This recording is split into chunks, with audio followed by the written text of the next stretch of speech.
We're at part 4 now, and we are in the mid game. We're making our way towards a couple new special levels, Medusa's Island and the castle.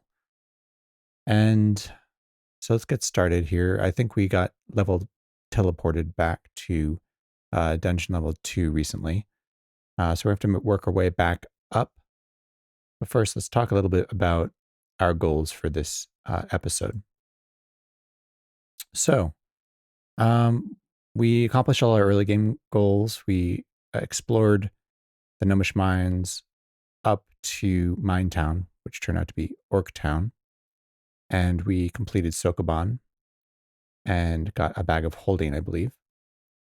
We found the big room, and which I think we cleared, if I recall correctly. And we found the quest portal as well. We can actually double check all of this again, just by using the overview command, extended command. So do a hash symbol and then overview. Yeah, so we're here on level 2 with the general store. There's another general store and an altar to tier on level 3. We found the Oracle at level 5, Sokoban level 6. There's a jeweler on level 8. The big room is in level 12, along with the portal. So those two things are together. And that's about as far as we got, looks like. Hey, welcome, Finitely Craig. And thank you for the 13-month subscription. How you doing? I might get this dungeon overview tree as a tattoo. That would be a very cool tattoo. So let's take a look at what we're going to be doing next. So the next special level we're going to run into after the quest portal is called Medusa's Island. So we're going to find that somewhere between level 21 and 28. So let's go ahead and add that. And it's a special room that's an obstacle. It's something you have to get past, but also has some opportunities in terms of the things you can get there. All right, so let's go and we'll add a line here. And then on level 21 through 28 through 28, we're going to find the Medusa's Island. And then on from there, and we're looking at for the castle is somewhere between level 25 and 29. So that'd be the next thing we're looking for. So it's a little dangerous here. We're going to be going deep into the dungeon. We don't have reflection or magic resistance, but we'll see how that goes. All right, so again, further down here, the castle is 25 through 29. That's right here. And we hit the castle. Hey, Andrio, welcome.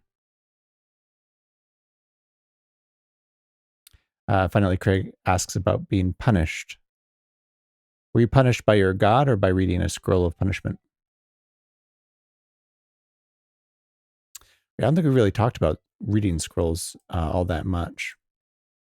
We talked about we read an identify scroll. We talked about identifying the least expensive, which are going to be identify, and the most expensive, which are going to be powerful scrolls we need later on. But I don't think we talked specifically about the use of scrolls all that much. So we're going to have to cover that pretty soon. Let's take a look at our inventory, and maybe we'll think about that. All right, so this is our next two goals here. Medusa's Island and the castle is where we're headed. Yeah, so let's do a little bit of a recap, just see where we're at. So we have Excalibur as our primary weapon. We also have Mjolnir, which I'm sort of consider a backup weapon. Potentially we can use that as a thrown weapon. we have a decent collection of armor, including a +3 mummy wrapping. Interestingly enough, I think we have permanent invisibility that's currently being eliminated, or we're being made visible by wearing a mummy wrapping. Hey, Zenburning, welcome back. We have plenty of food, a decent amount of food, 7 food rations altogether. We also look in our bag to see if we have any more stashed away. We have a few different rings here that we have not BUC tested. So I generally would recommend to BUC test them on an altar when you have a chance and just try them on in case it's a type of a ring that will self-ID. We have Wand of Digging, which is great. Wand of Light is not very useful. Wand of Locking is not very useful. Wand of Teleportation is really great. This is what we call an escape item. So when you get yourself into trouble, you want to have something like a Wand of Teleportation or Wand of Digging. Both of those can be used as an escape item. Having those in your open inventory might save your life. We have a wooden flute, which is a tonal instrument. That's something which is on our list from last time of our Ascension kit. We have a Blessed Bag of Holding. We'll take a look at that in a second. We have an Uncursed Blindfold. I believe we do have telepathy. Should take a quick look here. I've been keeping track, and we do have telepathy. We have a lamp that's currently lit. We have a magic marker. We have a unlocking tool, which is our skeleton key. And we have a towel as well. I guess we could drop the blindfold. We don't need both. We have a blessed unicorn horn, which is great. And it looks like we have a couple candles in addition. We also have a blessed touchstone, which I think is just kind of a nice extra. Let's take a look in our bag of holding. I'm going to apply our B, bag of holding, and take out all types. And let's take a look. So we have a bunch of gold, 4,400 gold. We have an unidentified amulet. I don't think we BUC tested it either. So we'll stop by the altar and check it out. We also have a few scrolls here, which I don't think we price ID'd, or maybe I just didn't write what they were, or they were not interesting, possibly. I think we'll go ahead and drop them in this general store while we're in it and just make sure they're not something important. I believe we've already identified the Identify scroll, and we'll check our discovery list. A bunch of unidentified potions. We're fairly low on holy water, although we have some water which is of unknown BUC status that might be holy or unholy. Ring of Adornment, cold resistance, fire resistance, but I think we have both of those innately. We have a Ring of Levitation, which is going to come in really handy, particularly at Medusa's Island. We'll show you that in a minute.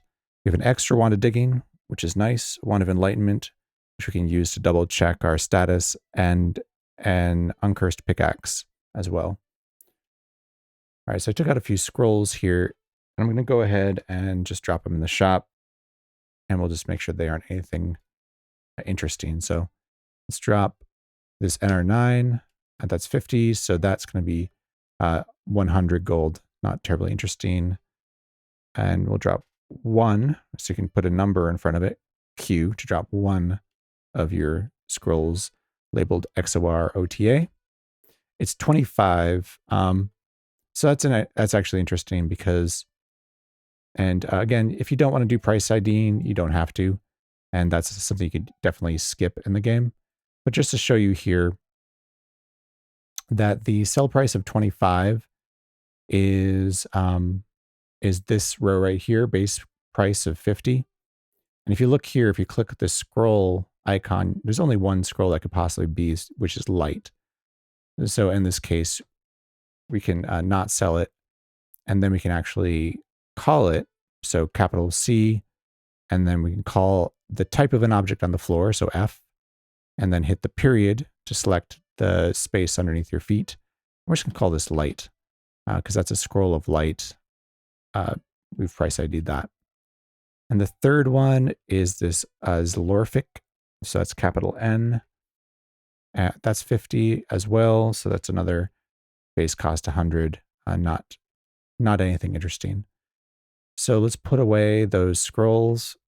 It's useful to keep your scrolls and your potions in your bag of holding so that they don't get destroyed by fire or cold damage. I'm going to put the gold as well, put it away just to protect against things like leprechauns. And then I guess we'll move on here. So I'm going to go ahead and go to the altar on the next level.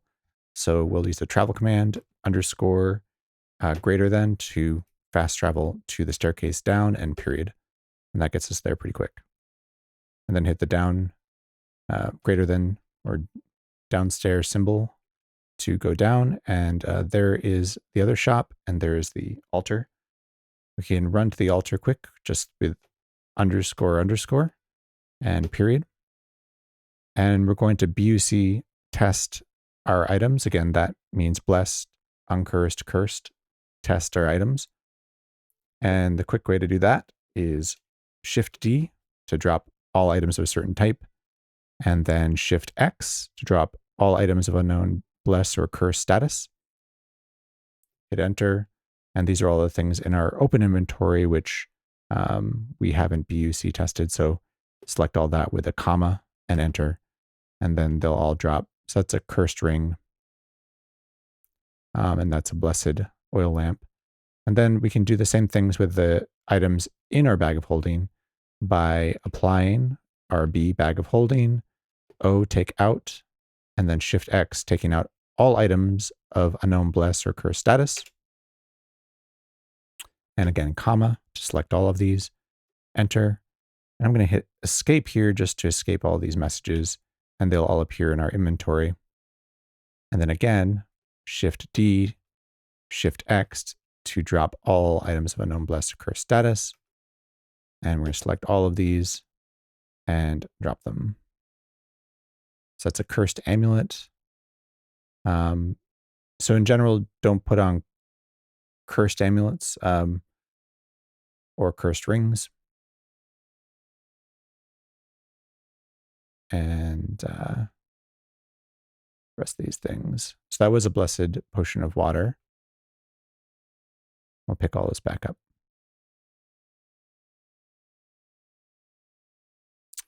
I can escape again.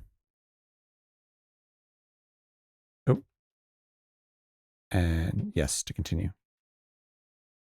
Okay. The mix is burdened, but because we took a bunch of stuff out of our blessed bag of holding where they weigh more. So let's put some things away. So apply B, I, and I'm just say all types.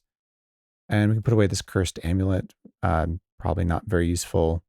I'll probably end up dropping a bunch of these missile weapons at some point. We could put away some food rations. So, keep a couple out maybe. So I'm going to hit 5 to select 5 of them, and D to select just 5 of those rations to put away into our bag of holding. All the scrolls we want to put away so they don't get destroyed. And all the potions as well. I'll put away the cursed ring, but I'll leave the other ring out. I guess we don't need an extra one to light in our inventory. I could probably put away the one to locking too. And then we'll put away these candles. We have a tallow candle and a wax candle. So this is what we call inventory management. And the later you get in the game, more of this you will do. It's not strictly necessary, but keeping yourself from being burdened is pretty important. So I had one ring that's not cursed. So let's try that on. I'm going to do capital P to put on, and I'm going to put on a capital B. Put on, doesn't matter. Put on the right ring, the right finger. It doesn't auto ID, so we'll just remove it in case it was something like polymorph. And I'm going to drop this blindfold as well, which is the same as the towel. It doesn't do as much. And then we'll continue on down, and There are actually 2 downstairs here.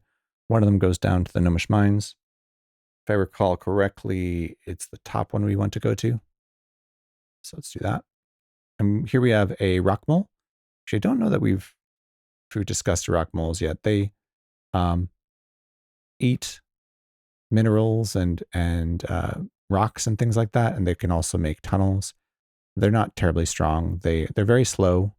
They can bite hard, and they have a fairly high armor class, but they're not very dangerous at this point.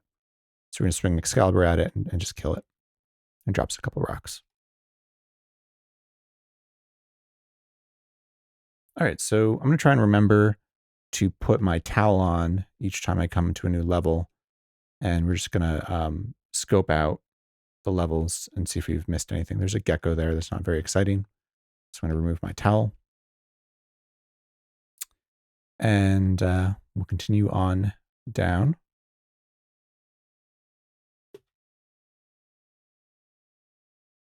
And again, I'll put my towel on. There's the oracle. Nothing else of interest.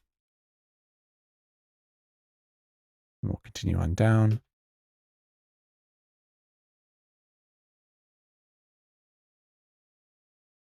There was a vault here, which we already dug out. That's this 2x2 room over here. And we annotated it. We can actually remove that annotation. To do that, we're going to use the extended command annotate and just put a space here. And that will remove that annotation now that we've removed that vault and taken all the gold. We have a gnome lord here, which is peaceful. So we'll wait for it to go. And one thing which probably too long ago to actually see this, but at the very beginning of the game, it said that it's a new moon. Be careful. So I did want to point out, I think we had a full moon when we started this series. And now we have a new moon. So during a new moon, you get the message, be careful, new moon tonight.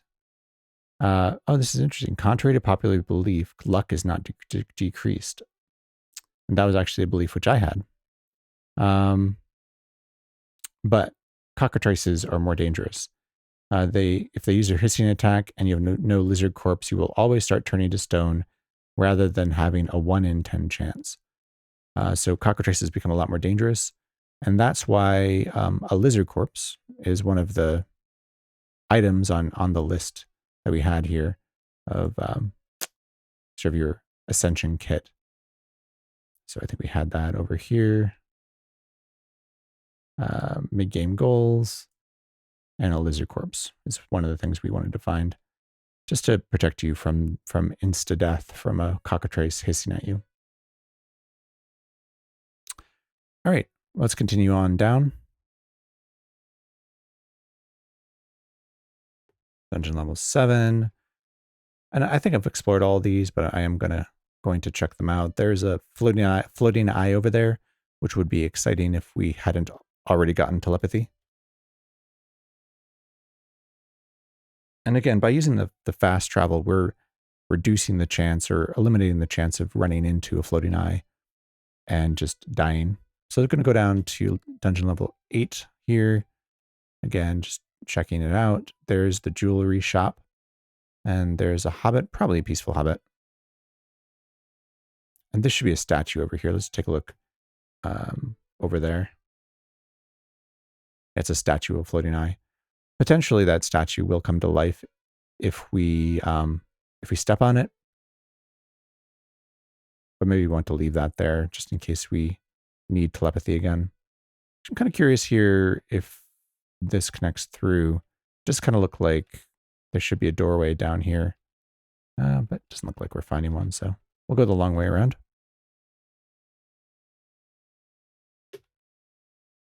There we go.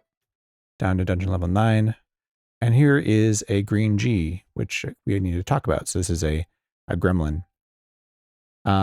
Look it up just out of curiosity here. They have a few interesting traits. So they're not terribly dangerous in that they have 2 claws that do d6 damage, and then they have a bite that does d4 damage, which is not at the point when you find them at difficulty level 8, they're not very difficult to kill. They have a reasonably good armor class, but the most important thing here is this intrinsic stealing claw attack. Actually, it's one of a couple of important things to note about them. So at night, gremlins have the ability to steal intrinsics. And this means this is your computer's time, or if you're playing on a server, it's the server's time. So during these hours, the gremlin will have the ability to steal intrinsics. So that means all these things that we've collected, including cold resistance, fire resistance, invisibility, poison resistance, sleep resistance, all this, speed, stealth, all of that could be stolen by an attack from the gremlin when it's nighttime. And it's resisted by magic cancellation, which I think we did talk about before. And we should have magic cancellation 2 from our Elven Mithril, which I believe gives us a 60% chance of resisting it. They have to hit you first as well. The other thing about gremlins is that if a gremlin makes any contact with water, a fountain, moat, they will divide into two gremlins with half the maximum HP of the original. So finding a gremlin on a level with a lot of water, like Medusa's Island or the castle, which we'll come to later, the gremlins may multiply really out of control and become a real problem. You can also damage gremlins with light.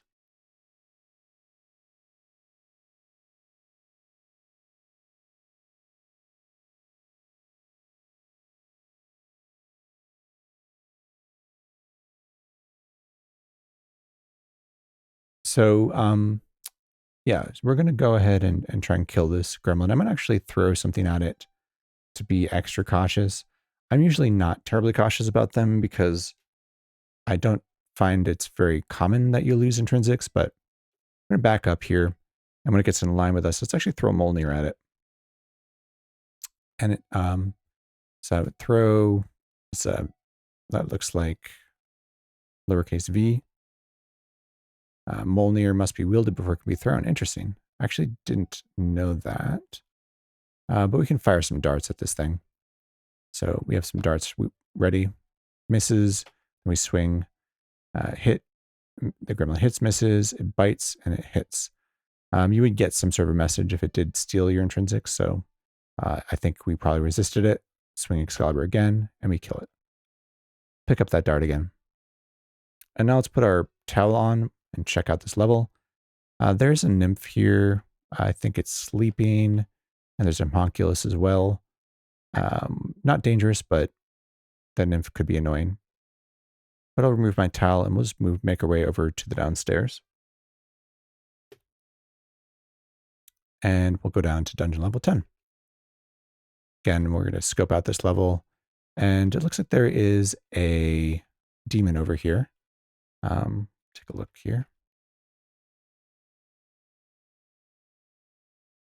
It is a succubus. I think I explained that there is a seduction attack that is gender-based in NetHack, in vanilla NetHack. So as a female, a valkyrie, woman at arms, the succubus will just attack us normally. So we'll go ahead and go down to the next level. Looks like the succubus is on the other side. And we did get a message here. You hear someone counting money. So there is a vault somewhere on this floor. There's not actually a whole lot of places it could be. So potentially we might want to take a look for that, particularly if you find a way to spend that money. I'm going to go ahead and annotate this level as we've done before. Let's call it vault. And then if we decide we need the money, we can come back and take a look for it.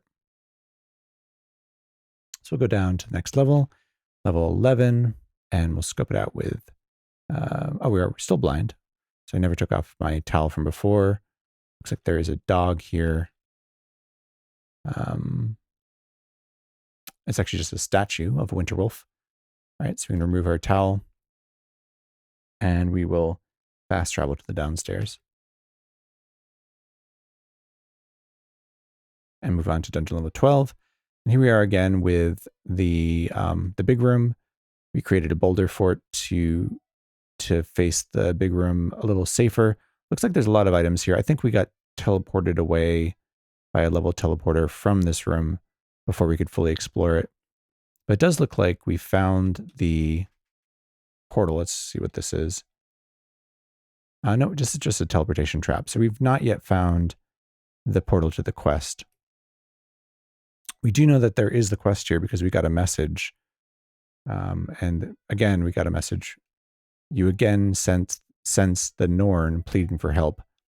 So that tells you that somewhere on this level, there is a portal to the quest.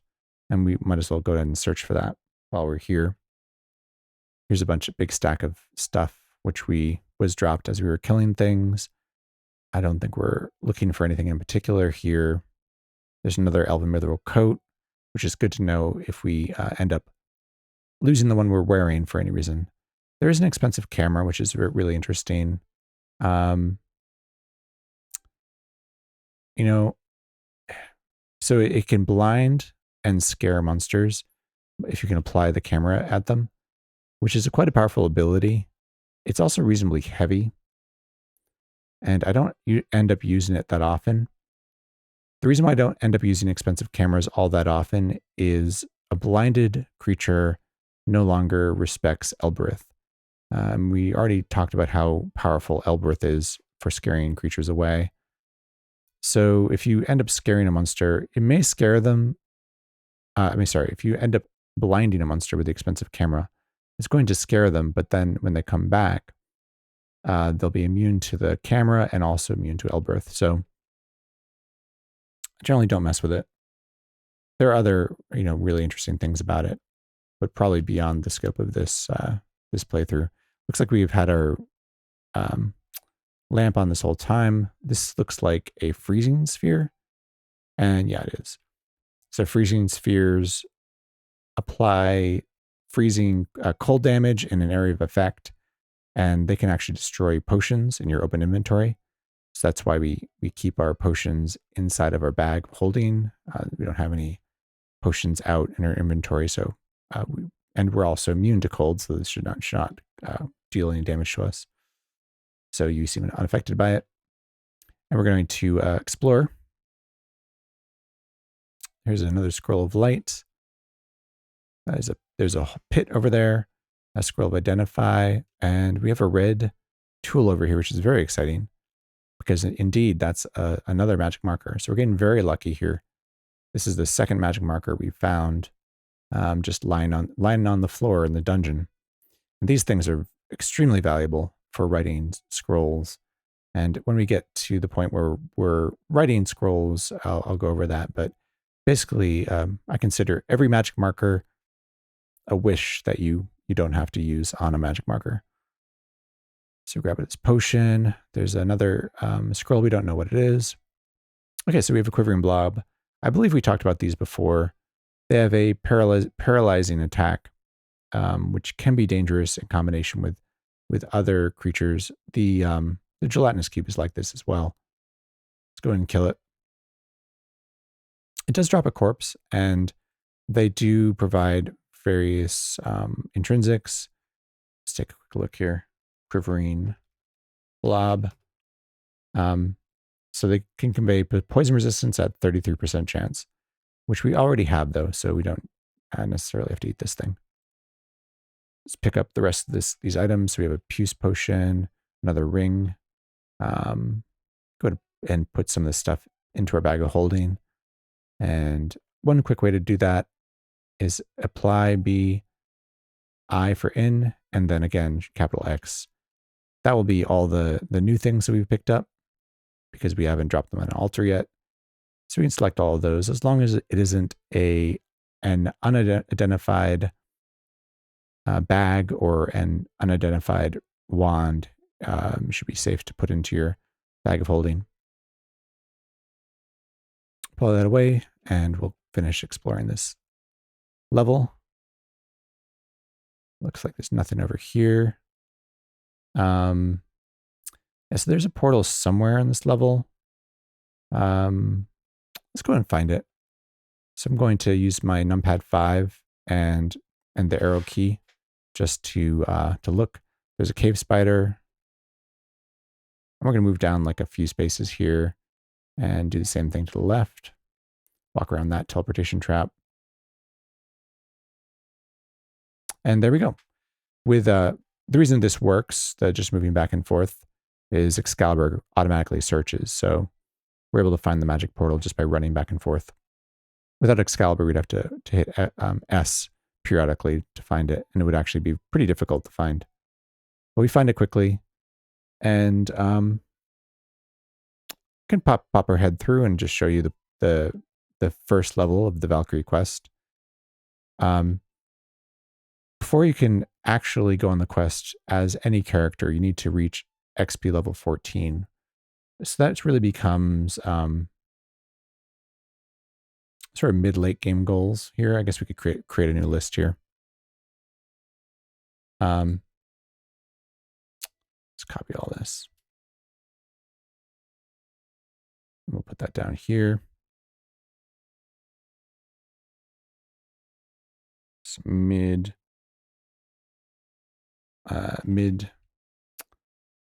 late game goals.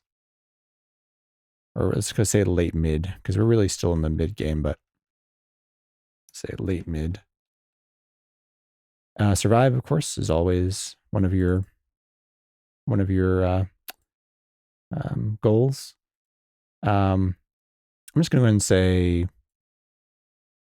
get anything from previous list. So that means, in our case, a source of reflection and a source of magic resistance are the things that we're missing off of this list. So those two things we need to get. And we need to achieve, well, let's put here, explore Medusa's island, explore castle, and get to XP level 14. So before we can do the quest, we need to get XP level 14. So that's going to be one of our goals here. Let's go ahead and go in the portal. We've activated a magic portal. You feel dizzy for a moment, but the sensation passes. And here's some exposition text. There's not a lot of it, but you materialize at the base of a snowy hill. Atop the hill sits a place you know well, the Shrine of Destiny. You immediately realize that something here is very wrong. In places, the snow and ice have been melted into steaming pools of water. Fumaroles and pools of bubbling lava surround the hill. The stench of sulfur is carried through the air, and you see creatures that should not be able to live in this environment moving toward you. So this, the quest is going to be different based for every class that you play NetHack with. So this is always going to be the same as a Valkyrie, but this quest will be very different depending on the other character classes. So you'll see a bunch of red A's. Those are fire ants. I think we did run into a fire ant before. Fire ants will light you on fire, which does a lot of damage if you don't have fire resistance. We do have fire resistance, but will also destroy your scrolls and potions in your inventory as well. So best to keep them in a bag if you can. You have a hill orc over here. That's not very exciting. And then we have a new creature here, which is a capital H. Capital H's are giants. Giants tend to be fairly powerful, very strong melee characters. A yellow giant like this is a fire giant. And there's going to be lots of fire giants and fire ants on the initial level of the Valkyrie quest. So,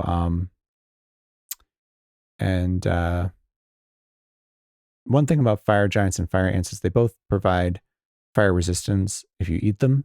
So if you haven't already gotten fire resistance by the time you get here, you can eat these ants and this giant in order to get it now. Now there's some new symbols here on this map, which we should probably go over. So first of all, you'll notice that there are white and then there are light blue periods on the screen here. So the white ones is a normal stone floor like you're used to.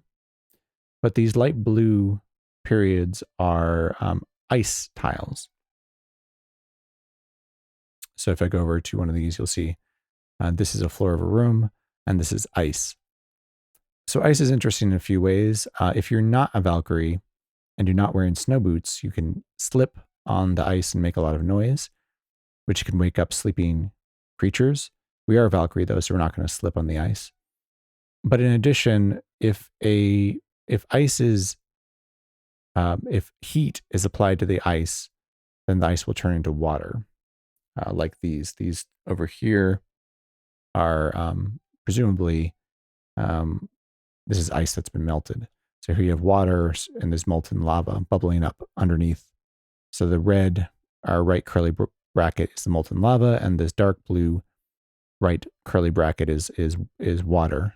If you fall into this water, you'll climb back out, but it'll get your stuff wet, which may rust things. It may dilute potions and blank scrolls. So you want to stay out of the water if you can. And to be extra safe, you really want to stay off of the ice because there could be fire traps on this level. I don't think we've run into fire traps before, but fire traps normally are just annoying. They might burn your equipment. If you don't have fire resistance, fire traps can damage your maximum hit point, max HP. But a fire trap on ice is extra dangerous because the fire trap will melt the ice, and then you'll fall into a pool of water, which has the effects of rusting your stuff and getting into your bag and damaging your equipment. So yeah, I would stay on the solid ground and off the ice to be extra safe here. Fortunately, there is a path that goes into the center. I think that's all for new symbols. There is a fountain here. So just to point out, these are pretty similar, but like the right facing one is pools of water and the left facing one are fountains, and they're slightly different color. So I'm going to move left here. You'll see that there's a portal behind us. That's how we can get back out. And here's a fire ant. We can start to fight. So we are on fire. The fire doesn't feel hot. And kill that first fire ant. You can get surrounded here, so you can be a little careful about that. Pick up a scroll or create monster, and we're actually going to throw that in our bag right away, because as we're fighting things that set us on fire, we're likely to lose that scroll to fire damage if we're not careful. All right, kill that fire ant. And having fire resistance here is pretty important in terms of the amount of damage that the fire ants do to you. So we kill both of those. That fire ant dropped a wand, so go ahead and grab that. It's just a wand of light, so not very exciting. We can make our way. Again, I'm sort of following the path here. So that was a fire trap that fire ant stepped on. You'll see here, the fire ant is uninjured by the trap because fire ants are, as you'd expect, immune to fire, but then the ice crackles and melts and the fire ant drowns. So here there was a fire trap. The fire ant stepped on it. It was on ice, and then they fell into the water and drowned. And that could also happen to us. We wouldn't drown unless the only time you drown is if you fall in the water and you're completely surrounded by other water tiles. If you have anywhere to climb out to, you'll just fall in the water and climb back out. But in that case, we would have climbed out, but we would have possibly sustained some inventory damage as water got into our bag of holding and damaged our potions and scrolls. All right, so I'm going to continue on the path here, and we'll fight some more of these fire ants. I'm going to hit S a couple times to let them come to me and kill these fire ants. They did drop, looks like, a couple corpses. So if we needed fire resistance, we could eat them for a chance for fire resistance. I think these are both just corpses. We can check it out, though. There was a scroll of Identify here, so that's great. And again, I'll just put that, sorry, I'm going to apply my bag of holding and put in that scroll so we don't lose it to fire damage. Hilleric's throwing daggers at us again, and this is a new mechanic we haven't seen before. This is something that giants have, and can't remember if there are other things to also do this, but right now. But fire giants and other giants can smash down doors, including giant zombies. So there's a closed door there. If they don't open it, they just destroy the door altogether. And actually, I'll show you an interesting mechanic as well while we're here. We're going to fight that fire giant. I think we can take it. I'm going to stay on the path here, move our way towards the fire giant. And then here you see the warrior drinks a potion to gain level. The warrior seems more experienced. And immediately you'll notice there are a bunch of @ signs here, and including a purple one. And let's take a look at them. So move this over here, and you'll see that these are all peaceful warriors. So these are your sort of allies. And then the purple @ symbol is the Norn, who's our quest guardian, who plays a very important role in the game. So let's go ahead and attack this fire giant. We are hungry now, so potentially eating that fire giant is a good idea just for food. So we hit it, and they start to flee right away. So I guess we did enough damage to bring the giant to a certain level where it decided to run away, and we were able to kill it. I'm going to move over here. Notice that they had giants have gems often. So they have 3 worthless pieces of yellow glass and 3 red gems. We can actually test those gems using our touchstone. And then there's a corpse here. So let's go ahead and eat it. It's safe. It does provide you with fire resistance, I believe 50% of the time. We don't need that, but because it's a large corpse, it also provides a lot of nutrition. Let's go and eat it. And here comes another giant. I'm going to go ahead and kill that giant, and we'll continue eating after we kill it. So we did take quite a bit of damage there, 13 points. And now we can continue eating this fire giant. Resume it. Hilleric is throwing daggers at us, fine. And the Hilleric comes over, we can kill it. And we'll finish eating. The chainmail rusts, the longsword rusts. So that was, I don't know if we saw it, but I believe that is one of the warriors stepping on a fire trap and falling into water. Oh, and here's another thing that happens when you eat giant corpses. So it says you feel very strong. So we actually gained some strength from eating the giant corpse. So that's another reason to eat giant corpses. In this case, we went from like 1804 to 1806, which is shouldn't be a big advantage to us. But if we were going from like 17 to 18 or 16 to 17, then that would have been very nice indeed. I'm going to walk over to the Norn here. You'll see there's a chest here. So you're able to actually loot that chest and take whatever's in it. But before we're able to do that, as we walk close to the Norn, they're going to talk to us. They say, overexplained, my daughter. You've returned to the Shrine of Destiny at last. We are in dire need of your aid, but I must determine if you are yet ready for such an undertaking. Let me read your fate. I see you and Lord Searcher fighting, overexplained, but you are not prepared and shall die at Lord Searcher's hand if you proceed. No, this will not do. Go back out into the world and grow more experienced at the ways of war. Only when you've returned a warrior will you be able to defeat Lord Searcher. So we're not yet level 14, so we're actually teleported back out of the quest level to the portal. So we'll have to return when we're XP level 14 to continue that quest. So let's go continue on down the stairs here. And we'll continue exploring. I don't think we got further than this. And I'm going to go and turn this lamp off. I've been having the lamp on for a long time. Put our towel on to see what we have here. And there's a couple interesting things. So let's go ahead and take a look around. So we have a white @ symbol here. Let's take a look at that. And it's a peaceful priestess of Tyr. Okay, so this is very interesting. This is an aligned priest. So that's going to be very helpful for us, and we'll sort of explain how in a minute. There's also, let's see, there's brown D, which is a coyote. That's not very exciting. And then there's a brown at symbol here, which should be a lycanthrope of some sort. Let's take a look. It is a were-rat. So that's the weakest of the lycanthropes. And then there's a vampire bat as well. Which could be a problem. Well, actually, no, it's not going to be a problem, but when you kill a vampire bat, there's a chance it's actually a vampire transformed. And when you kill it in its bat form, it turns into a vampire, which is a powerful creature. So we'll see if that happens. So I'm going to remove the towel, and then we'll move over here. There's a skeleton key. That would be very nice if we didn't already have one. Pick that up. Let's move toward that line priest. Oh, I was going to show the what we could do with that doorway. We can do that right here, actually.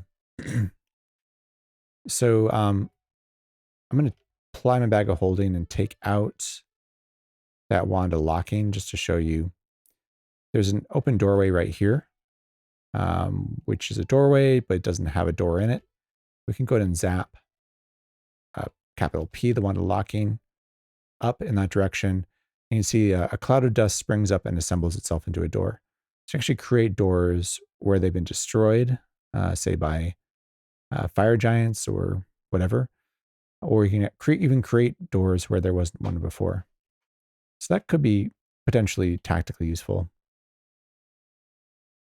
right, let's move down here. Some gold over here. We'll pick it up. Keep exploring, and use my fast travel here. And we come into the, this is considered a temple. So there's a lion priest here, and you get a message. The priestess of Tyr intones, "Pilgrim, you enter a sacred place." So this is always how it starts, but then you experience a sense of peace. A sense of peace means that the priest is of the same alignment as you. So this is a lawful priest of Tyr, and that means we can use this altar to sacrifice things on. And we already talked about sacrificing. You can also use this altar to create more holy water by praying at it. So if we hadn't already found an altar, which we did, then we could use this temple and this altar to create holy water because it's a priest of the same alignment. If this was a priest, a chaotic priest or a neutral priest, then we would have gotten a forbidding feeling when we entered this room. And then you can still use the priest. I'm going to talk about priest services in a moment here, but we would not be able to use this altar for creating holy water because you would anger your god by praying on an altar of a different god. Hey, welcome, Mr. Scott Free. Recently accepted a samurai for the first time doing the quest, and was immediately bisected. Oof.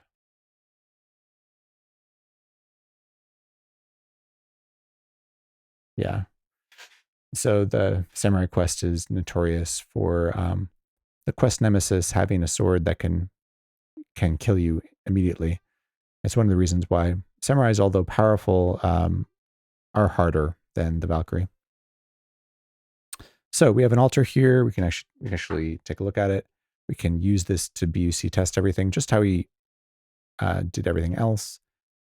Drop that wand of light, or take out this stuff here, and go ahead and drop it on the altar. And those scrolls of identifier are uncursed, and the ruby ring is cursed, so we can't wear that.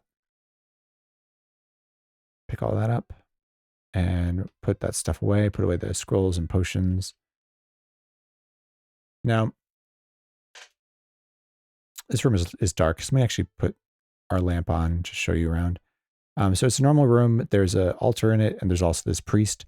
Priest is going to stay as close to the altar as they can. They also prefer to stay out of line of sight from you if they can.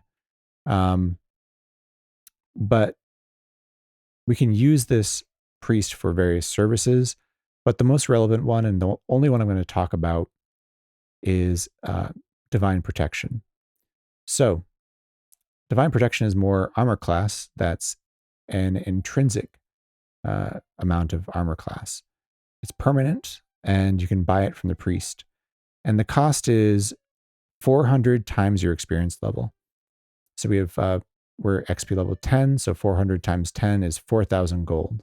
So if we pay this priest exactly 4,000 gold, then we're going to get some divine protection. And we have that much. So we cleared out that vault before. So I'm going to take out our coins here. Actually, I'm going to put away these coins here. I'm going to take out exactly 4,000. I don't think it's important to have exactly 4,000, but I'm going to anyway.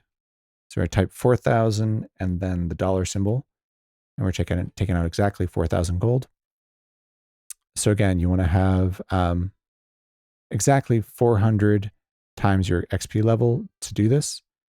And then we're going to chat with the priest. I'm not sure we've done the chat extended command before, but again, it's extended command CH for chat.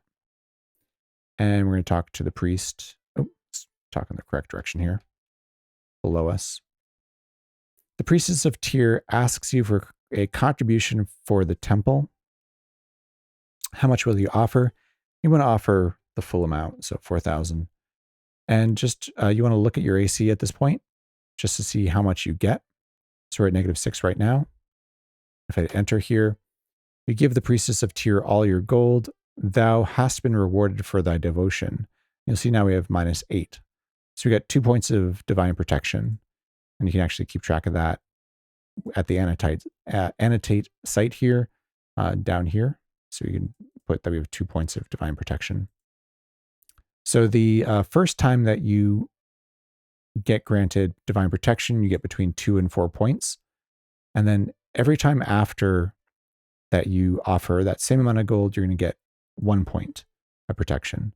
And that works up to 9 points of protection. And then after that, the chances of getting protection go down a lot. So generally I will do the first level of protection, and then I generally won't spend a lot of time trying to get additional points of protection unless the gold is weighing me down and just want to get rid of it.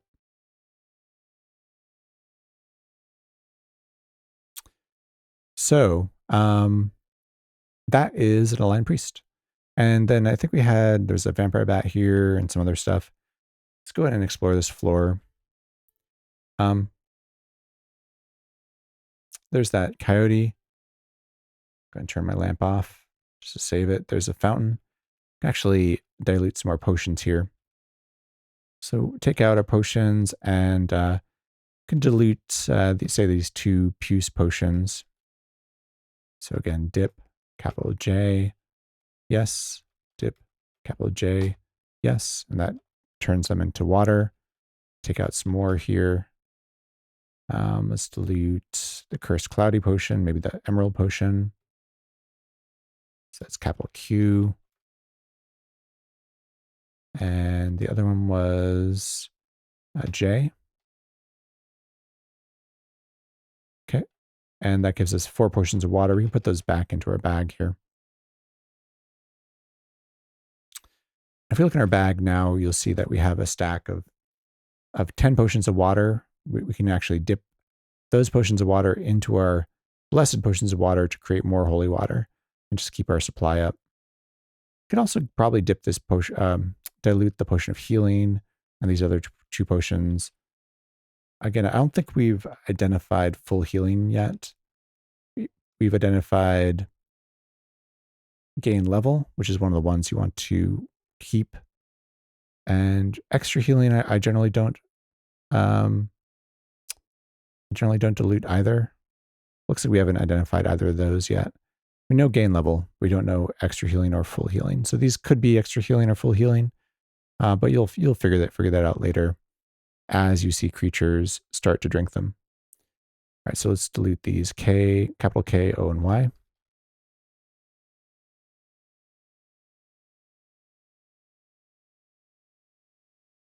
And we got some snakes. This would have been a very dangerous situation earlier in the game, but as it is now, I'm just going to be extra careful. Move to the doorway. Now, in this case, lycanthropy is kind of annoying, so let's go ahead and kill the rat first. Where it misses and misses. If you're fighting a lycanthrope like this, just watch the messages carefully because you don't want to miss a you feel feverish message, which would mean you've contracted lycanthropy. So we kill it.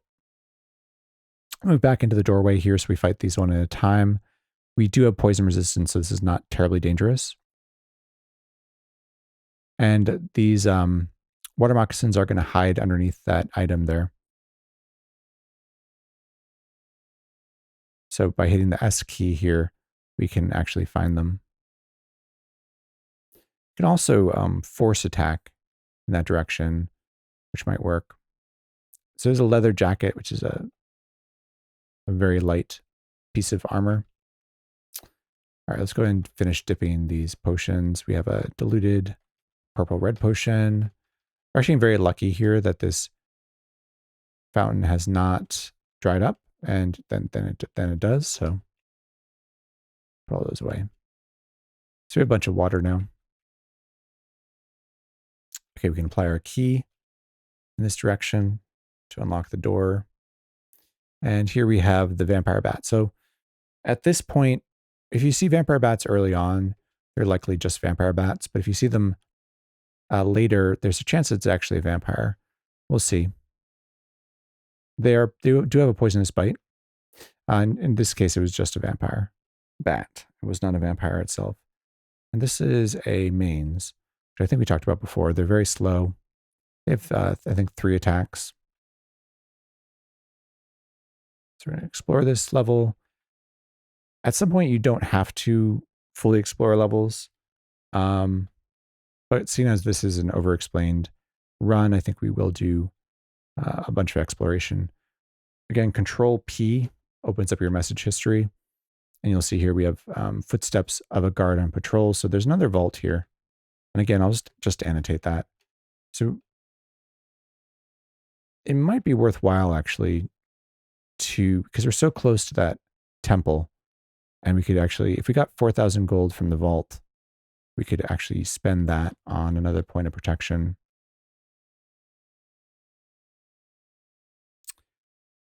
So let's see how much of this level we can actually identify or explore. I don't know if we talked about sinks yet, but here we have a sink. So it looks like, it actually looks exactly like the hallways, but you'll see it in the middle of a room. And so sinks they're interesting in a couple of ways. You can use them to identify rings. If you drop magic rings down the sink, then they'll give you a special message. You can use the wiki to figure out which ring they are. Should go to the sink page here. You'll see identifying rings with a sink. And there's a bunch of different messages here that you get. So if you drop a ring down the sink, you can actually use this table, just search it, and you can actually identify the rings. But if you do that, they're likely to be lost. So 95% chance that ring will be lost down the sink, and you won't be able to get it again. If you have duplicates, then usually that's when I'll drop them. Actually, curse rings might be worthwhile to drop as well. Although if there are some curse rings which are pretty good as well. We can look at our rings here. We have basically they're mostly ID'd. We have an iron ring and a cursed ruby ring, and a tiger eye ring. So we're not going to drop any rings down the sink. You can also kick sinks, and you can quaff from sinks too. I don't recommend quaffing from sinks, but kicking can be useful. In that once per sink, you will actually kick up a ring from the sink. And you can also get black puddings, which black puddings, they can corrode your armor, so they're kind of annoying. But you can also eat them for cold, shock, and poison resistance, or a small chance for it. So if you don't have one of these resistances, then kicking sinks for black puddings is a pretty good idea. So I think we will go ahead and kick the sink here to try and get the ring and also to get a black pudding, because we actually do not have shock resistance yet. So we're going to kick it. Most of the time, you'll just get the pipes vibrate noisily type message, which is nothing. And there we go. A black ooze gushes up from the drain. So again, it will corrode our armor. So looking at our armor here, an orcish helm is metal, so they can corrode that. And the high boots are leather. Their small shield is leather, and the mummy wrapping is cloth. And the mithril coat is corrode proof as well. It's also covered by the mummy wrapping. So it's only the helm that we're really worried about here. So if we want to be really careful here, we can step back and capital T take off our orcish helm. Finish it off. It only takes a turn because it's a helm. And now we can kill this black ooze without worrying about our stuff getting rusted. So it says the black pudding divides as you hit it. So that's one of the things about different types of puddings and slimes, the capital P's, is that they might actually split into multiple creatures. And this used to be a something that was taken advantage of, and you could pudding farm for XP and loot, but they actually changed that. All right, kill the black pudding, and then it says the adjacent globs of black pudding coalesce. If we step on here, you'll see that there's a sink, and then there's a small glob of black pudding. So that's one way they changed puddings to prevent pudding farming. They no longer drop corpses, they just drop globs, which you can't sacrifice on altars. We can go ahead and eat this though, so use the E key. It is acidic, so it's going to do some damage to us. So yeah, we took about, what was that, 8 points of damage. Tastes okay, you finish eating it. No further message, so we do not get an intrinsic from that. So that will only happen once per sink. We can keep kicking. And we get the dishwasher returns. So this is an incubus or a succubus. In this case, it's an incubus. So I guess we have to talk about seduction attacks. It's not my favorite part of NetHack, to be honest. But it can be taken advantage of. And we I probably would recommend not doing, not abusing succubi and incubi as a Valkyrie, because your intelligence and charisma are low. So the high level overview of seduction is that they'll start taking off your armor. This can obviously be dangerous or annoying or even dangerous. This can actually kill you if you're wielding a cockatrice corpse. We haven't done that yet. But if you're with the gloves, then a succubus or an incubus could take off your gloves and kill you as you touch the cockatrice with your bare hands. So if they do take off your body armor, then they will they'll initiate a seduction attack. Time stands still while you and the whatever lie in each other's arms. And then you'll get either a positive or negative effect. And this is based off of both your intelligence and charisma stats. And as a Valkyrie, we have 9 and 9, generally have very low stats there. So that's a total of 18. Hey, thanks a lot for the follow, Eidolon. Welcome. And so with 9 and 9, so it looks like here we have 9 plus 9 plus 1. So it's 19 out of 35 chance for a positive effect. So that is, a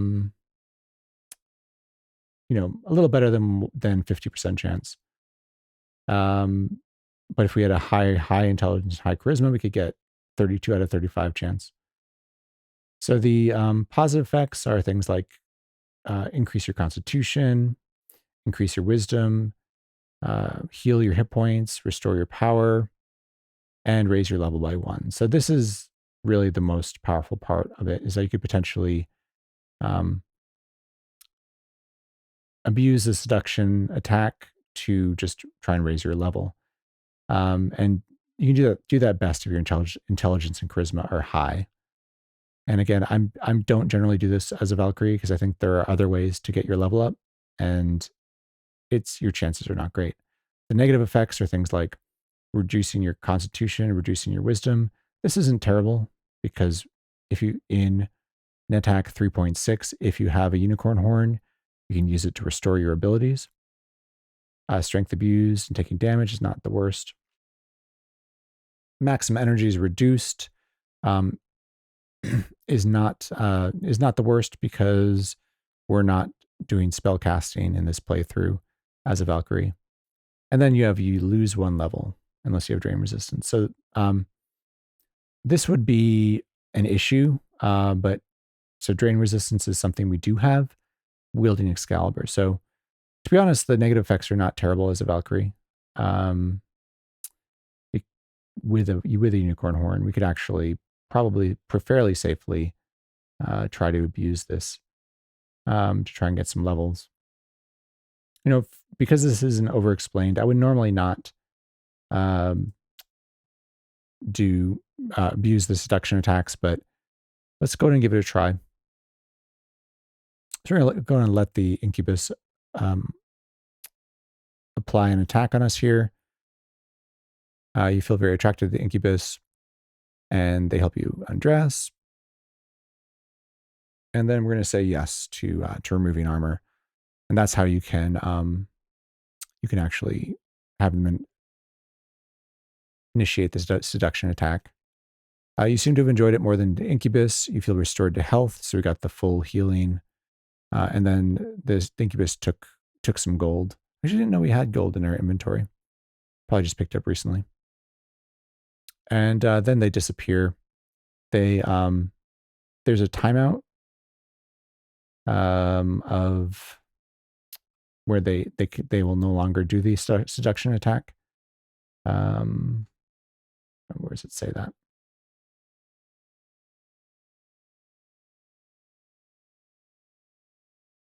1 through 100 turns. And then there's a 1 in 25 chance that they will become canceled, which means they no longer use that effect. Let's go ahead and put our armor back on. That's going to be the biggest problem or danger here, is losing all of our armor class whenever we try to abuse that. But we can. Okay, so there's a that message there. You hear an animal carcass being offered in sacrifice. That's a sound hint that there's a temple in this level, which we've already found. I'm going to finish exploring this. If we find the incubus again, we might try again for another level. The other thing you can do, strategically speaking, is try and get up to XP level 12 or so on your own. I find that's fairly easy to do just by killing things. And then maybe come back here and try and use the incubus to get up to from 12 to 14, which is a lot harder. Let's go ahead and put that gold away. So we can actually annotate that as well. So we could annotate incubus. So actually vault plus incubus, just to keep track of that. Another fountain. I think we do have a potion here that's partially diluted. And finish that. This potion of healing. Dip Y. Yes. All right, so we unleash a water demon. This water demon, however, doesn't grant us a wish. And so you do want to be a little careful about water demons. They have a chance to summon other water demons every time they attack you, which can lead to them overwhelming you. Once you have Excalibur, this should be a fight we can win. And indeed, we kill the water demon pretty quickly. We'll go ahead and poke our head down to the next level and come back up. We could explore this level some more. It actually looks like there's only a couple places the vault could be. The incubus acts as though he has a headache. So we're still within the 1 through 100 turns where the incubus will not use the seduction attack. So if you want to leave this incubus alive, we kind of need to walk around it and just leave it there. Yeah, so I'm thinking let's go ahead and explore this.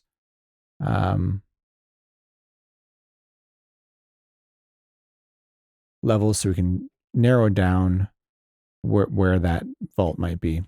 So now we've sort of found another area, which is, the vault can't be there.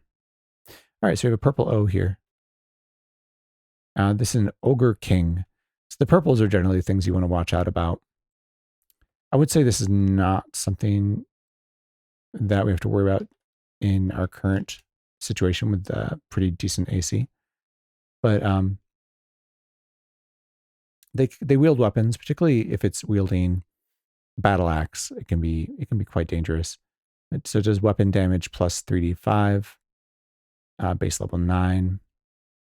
I think we can kill this thing. I'm gonna move up 1 here, let it come to us, and then I'm gonna fight it from here. Yeah, so the Ogre King swings his battle axe, and battle axes do a lot of damage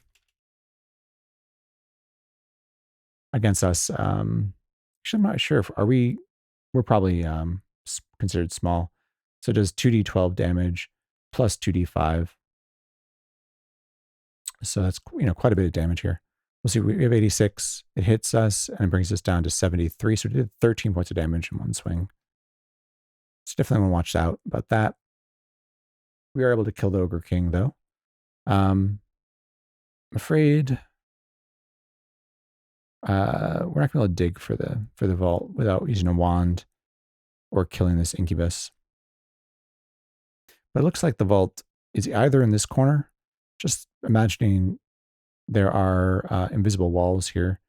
So there could be a 2x2 room here, or possibly here. But I would guess probably the top right or bottom left. This is actually the same level as the temple too. So, all right, here we have an Etten zombie. They can be pretty nasty, but not too bad. And I'm moving around and sort of walking into things too. So, which is something I told you not to do.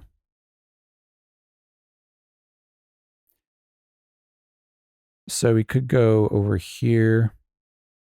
There's actually one other thing to mention about temples, aligned temples, which is you have sanctuary while you're in here. And what that means is creatures that enter here will get scared off. This only works if the temple you're in is the same alignment as you. So this is a lawful temple. So things will come in here and get scared and run away because we have sanctuary from this temple. So let's take out our pickaxe and we'll dig to the left here. We'll start there. Take out a tool. Take out our pickaxe and I'll apply P in this direction.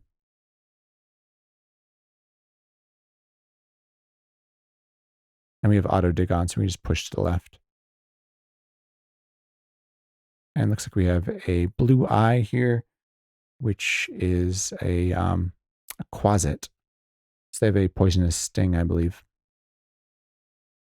But they're usually the eyes have decent AC, but are not too dangerous otherwise.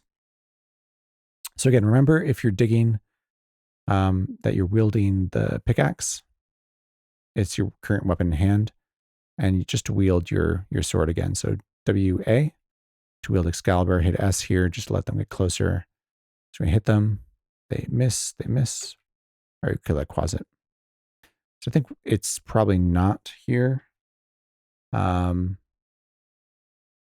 Let's dig around a little bit. Maybe it'll go up this way a little bit. Could also use a potion of object detection. The incubus is going to try the seduction attack again here, so we'll let it.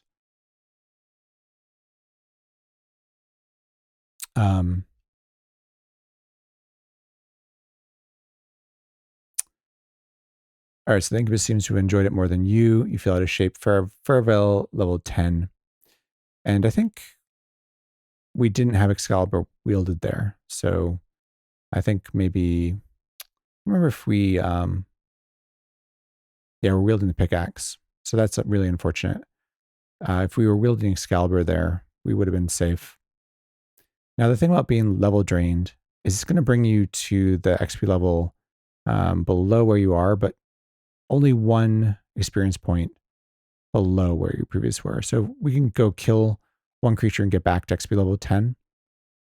We lost any progress that we had from XP level 10 to XP level 11, which is unfortunate. So that was a misplay there. If you're going to allow the seduction attack of an incubus or a succubus, make sure you're able to deal with the level drain, either by wielding Excalibur or otherwise. Let's go and put our armor back on. I think we'll just continue on. So I would like to get to Medusa tonight.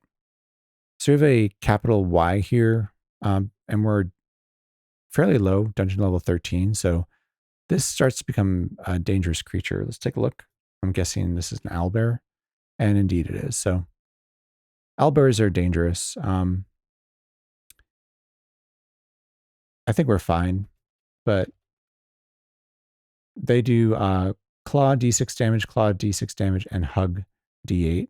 So they do a good amount, a reasonable amount of damage, and they have a grab attack, which is really what makes them dangerous.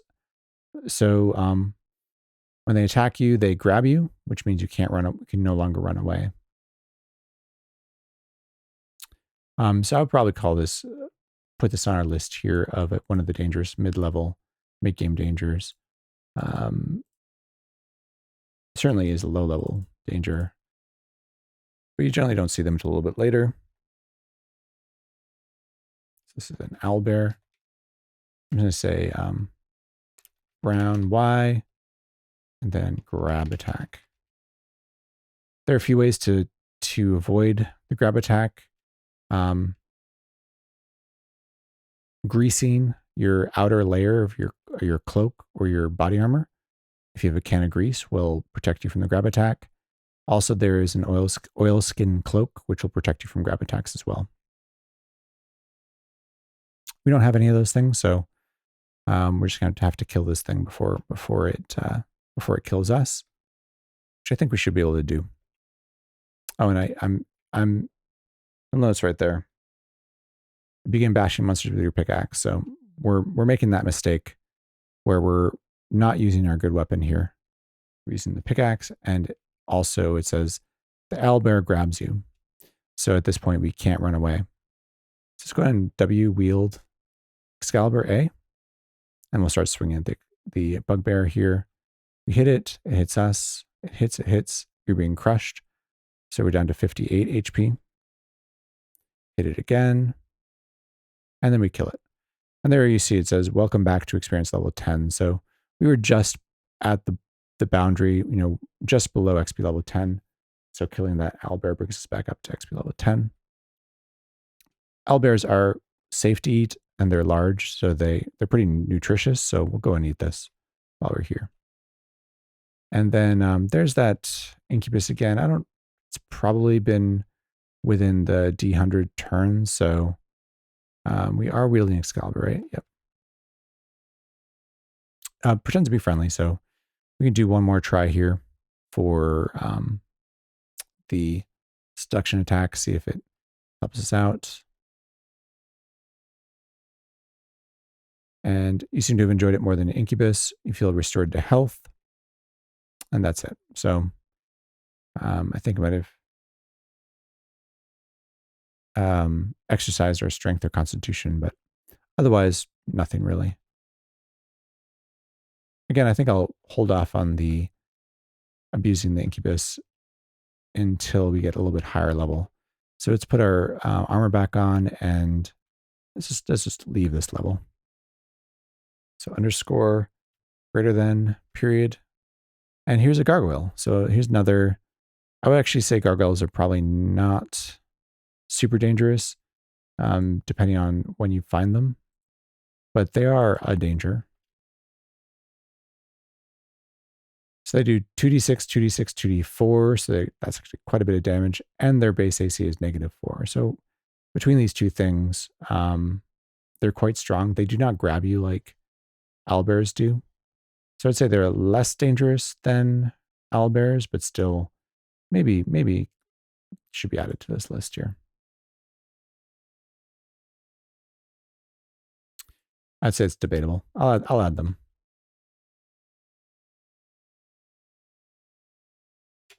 So it's a brown G, and we'll say low AC, high damage.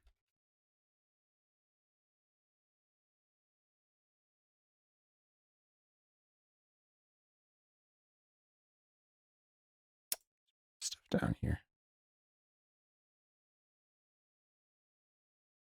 All right, so they're fairly slow.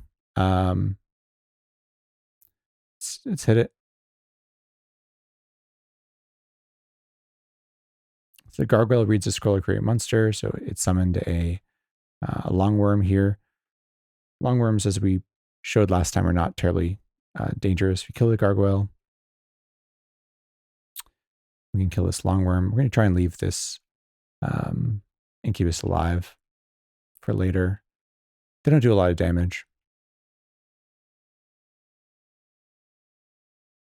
Let's go to the downstairs. All right. It's probably a lizard here. It's just a gecko.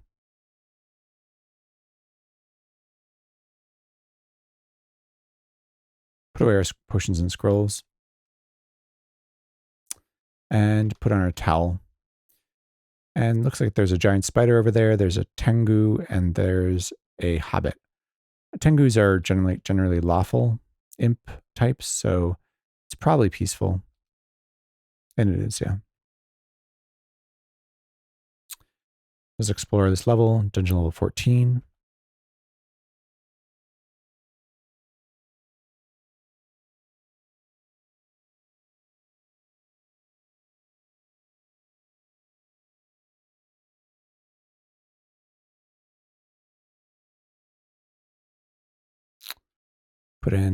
Put our coins and our potions away. We use our lamp here, and there's a fountain. So we can go ahead and dilute some more potions here. I think we have just one. Yeah, bubbly. So dip.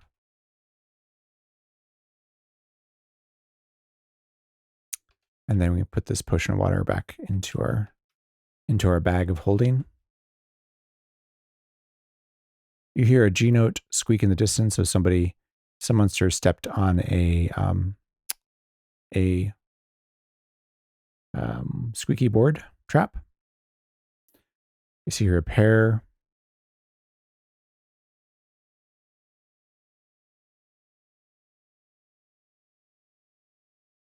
So squeaky board traps will wake up any sleeping monsters.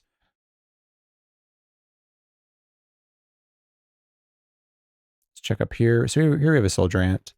I think we already talked about them last time in being one of the definitely early game dangers, and lesser extent mid game dangers as well, based on whether you have poison resistance or not. And they come in packs. But at this point, we're fine. Blue jays are blue jellies. They do a cold passive attack that does quite a bunch of damage. So if you don't have cold resistance, don't attack them from melee. But as we're a Valkyrie, we can go ahead and attack them. So there's an anti-magic field that just reduces your power. Not too worried about that.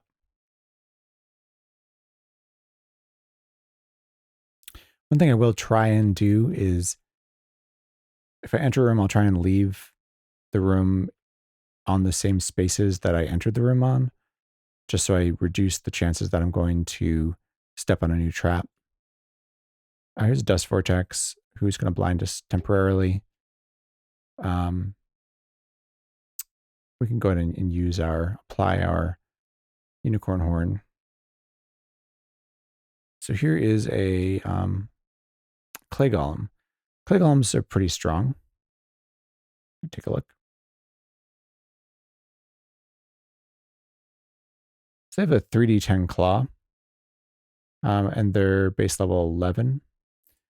At this point, I think we can take it, but we do want to watch out here a little bit for the damage.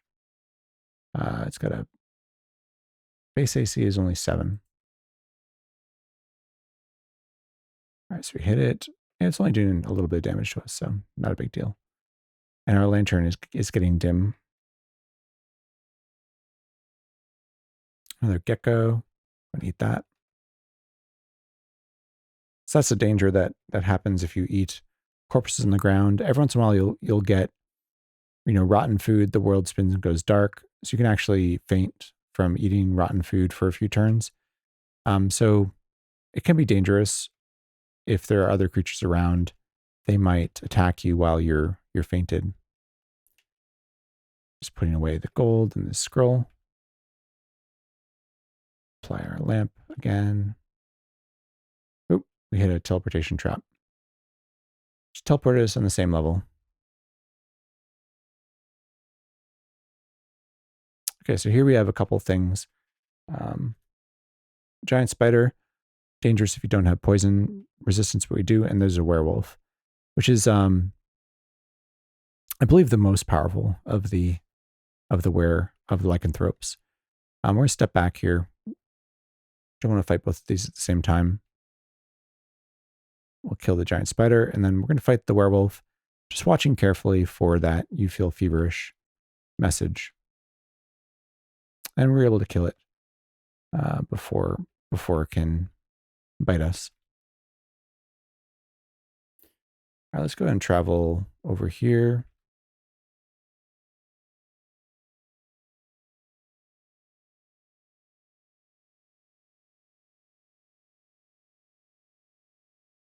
Turn my lamp on again, and we'll just explore this level. There's a chest here. We'll do untrap a couple times. Loot it. So apply K, which is where I have my key. Period. And then we'll loot again. Out. So there's some gold, there's a potion of paralysis, and then there's a glass gem. All right. It's time to leave this floor and to go down to the next one. All right, it's going to eat the, I think the pear is going to be cursed. So we found it on a trap, I'm not sure. Yeah, it looks like it's healthy to eat. Lantern's getting dim again. Turn off. All right. Put on our towel. And we have a red at symbol. Let's take a look what it is. It's a werejackal. So that's not as powerful as a werewolf, but also a lycanthrope.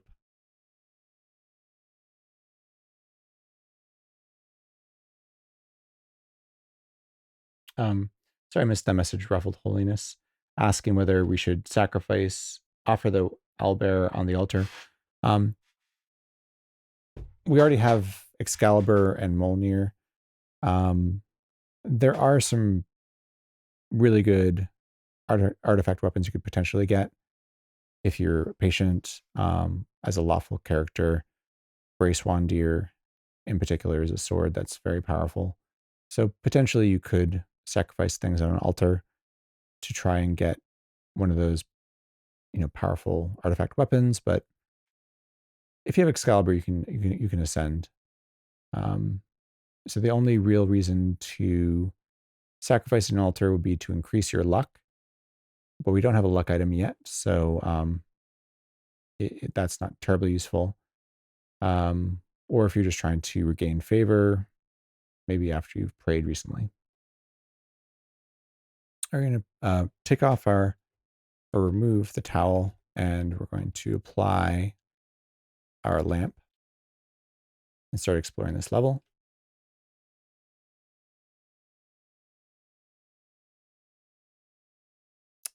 Let's actually eat a food ration here. So D.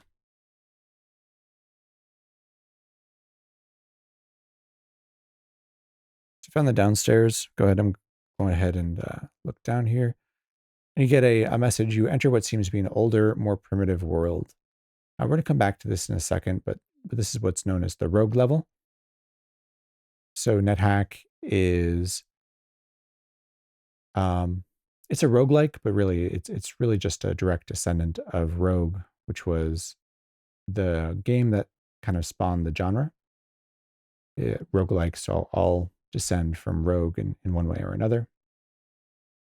So Rogue spawned Hack, and Hack spawned NetHack. So NetHack has a Rogue level, which is a homage to the original game Rogue.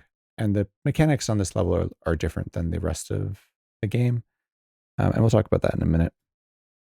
Actually, go back up. Let's finish. I think this is the werejackal here. So it turned into its jackal form. And it is. So we kill it. There's an egg here. Sure, we'll pick it up. Let's finish exploring this floor.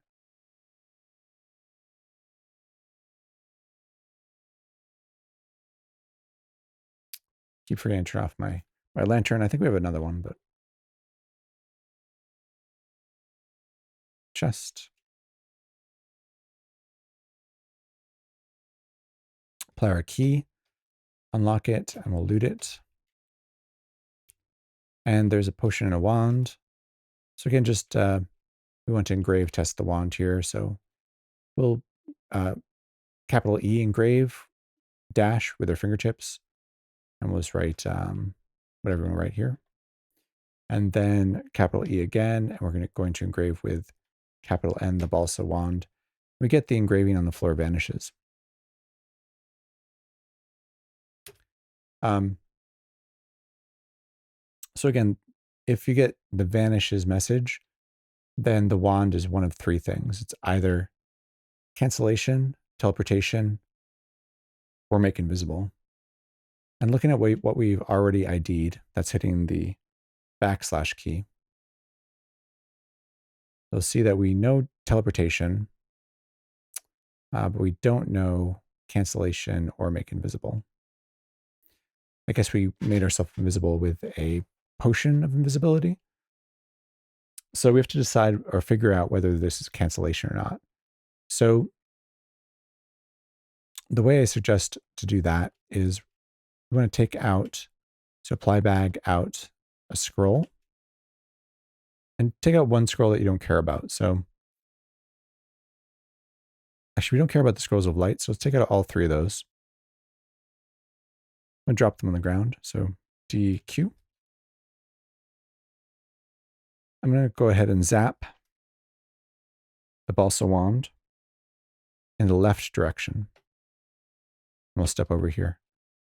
And you'll see that they turn from 3 scrolls of light to 3 uncursed, unlabeled scrolls. So we have a wand of cancellation here. So we're going to call that capital C, O, to the type of item in your inventory, capital N, we're going to call this cancellation. All right, so it's very important to name this. So if you ever put the wand of cancellation into your bag of holding, then your bag of holding will be destroyed along with the contents inside of it. So you're going to want to be very careful here about putting stuff into your bag of holding. Once you found a wand of cancellation, you just want to double check that you never put this wand of cancellation into your bag of holding.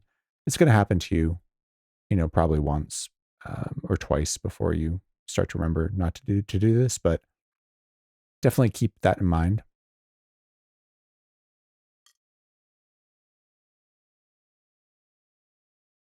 Wands of cancellation are very useful.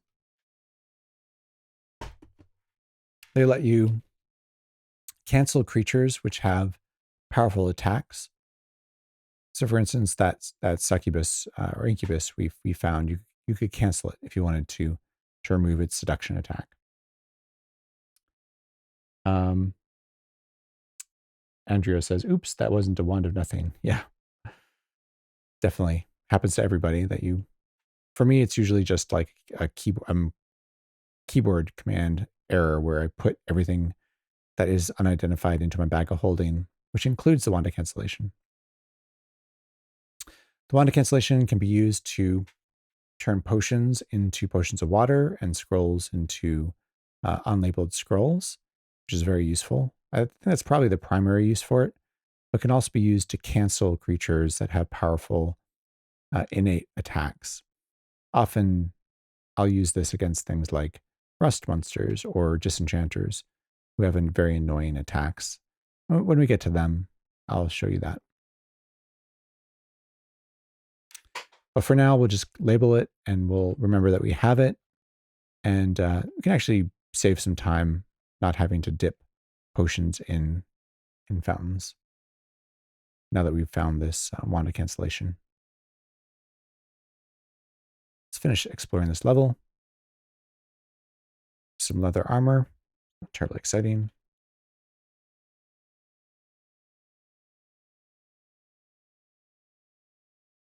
Gold, put that gold away.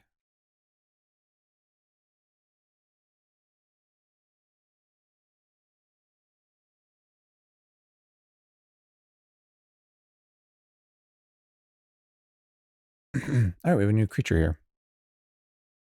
You see here, the Umber Hulk's gaze confuses you. So on this level, there's an Umber Hulk. It's a capital U. Actually, don't see it right now. Let's go ahead and put our towel on. And you can actually do that for two reasons. One is that actually shows us where this Umber Hulk is. Umber Hulks can dig quickly through solid ground, so they'll create tunnels throughout a level. I'll dig out a level fairly quickly. They also have a gaze attack. We talked about gaze attacks before, I think with regards to things like Pyralisks, floating eyes, but an Umber Hulk will confuse you from a distance with a gaze attack. So putting the towel on or a blindfold will prevent the Umber Hulk from confusing you. We currently are confused, so we can apply our unicorn horn to remove that confusion, and then we can just let that go kill that Umber Hulk. They do decent damage, but with a negative AC, we're fine. Take off that towel, and we'll continue exploring. There's a hobgoblin with a scimitar. We can't go over there because we're carrying too much. So let's keep exploring. I think this level is pretty well explored, to be honest. There might be something in the bottom right corner there, but let's go ahead and head down. All right, so we have the rogue level. The symbols are different. This is actually one of the more annoying things. So,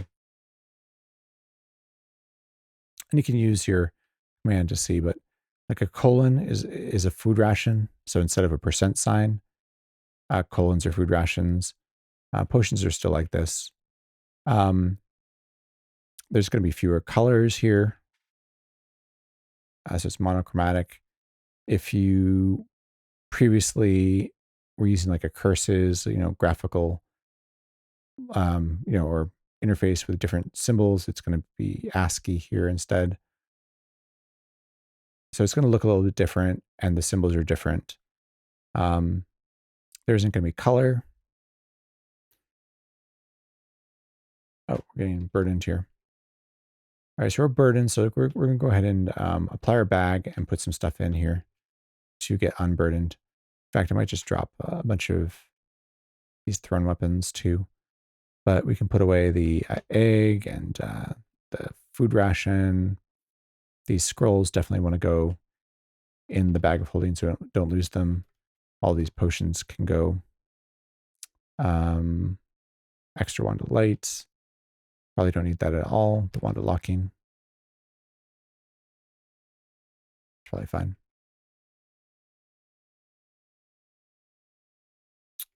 And our movements are unencumbered. All right, finally the lantern has run out of power. So in this case, I like to, we do have another lamp here, but here we can actually call this lantern empty, just so I remember. So capital C, and then I for a particular object, and then L, we'll call it empty. And then I can drop it. So DL, you drop an uncursed brass lantern named empty, and that way I won't pick it up accidentally later. And here I'll just go ahead and use the adjust extended command to adjust the blessed lamp here, capital M to L, just so I can use that lamp quickly. And let's go ahead and search here for, all right, so here's the next thing that's different about the rogue level. Only capital letters appear. So in rogue, monsters were all the different capital letters. There weren't lowercase monsters. So you'll only get things like Etten zombies, and there won't be any color hint here. So here it's a white Z, but this is actually an Etten zombie that normally would be dark blue. I think this is one of the harder levels for newer characters because all the rules change. Creatures don't drop corpses, and doors will show up like this as a cross symbol, but don't need to be opened. There's a slime mold. Pick that up. Start exploring. There's a lot of different changes. There's an Umber Hulk. Again, that would normally be a brown U, but because we're in the rogue level, it's white. We can deal with it the same way. Put on our towel, apply our unicorn horn, and we can go fight this thing. I think I should have probably scoped this level out and forgot to. There's a capital H here, which is a fire giant. We fought those before.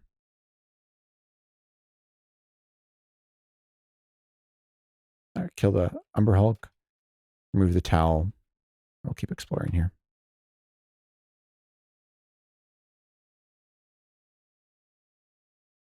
I find a hidden door.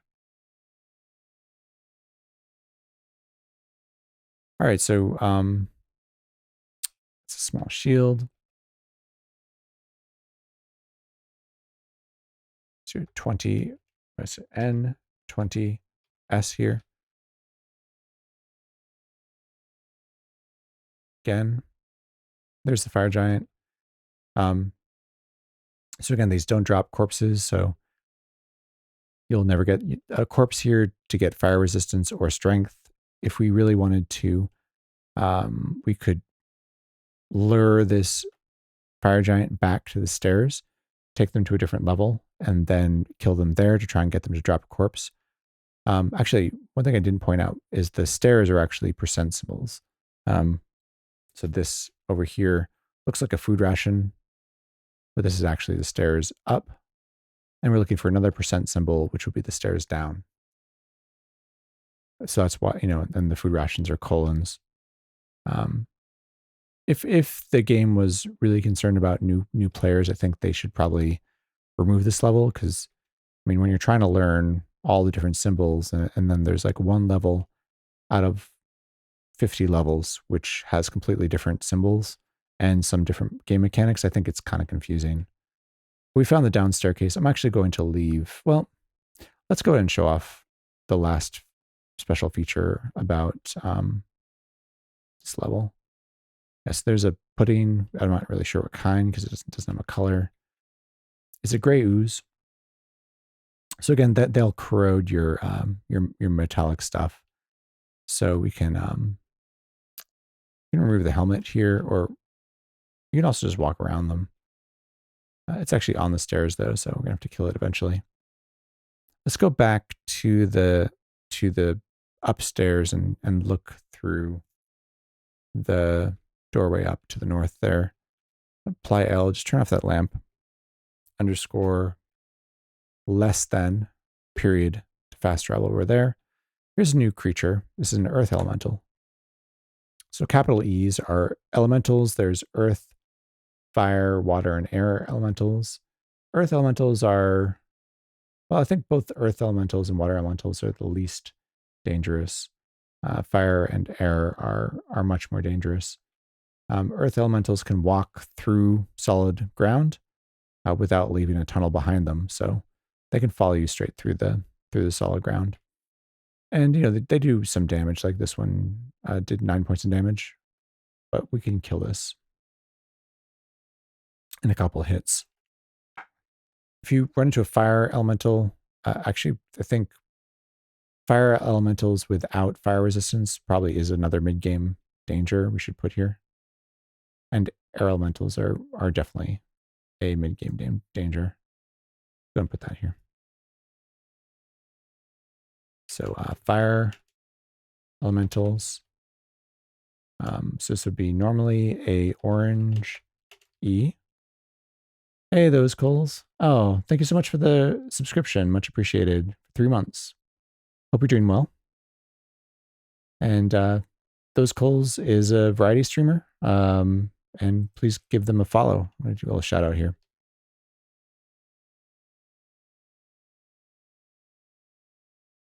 And I probably should have mentioned that Finally Craig is also a NetHack streamer. So is Andrea, who is in chat as well. All of them. Give them a follow. The How Not to Die NetHack, yes. So fire elementals are an orange E. And they're dangerous because they have a passive fire attack. So if you have fire resistance, they're not very dangerous, but otherwise they're quite dangerous. And then air elementals are a light blue E.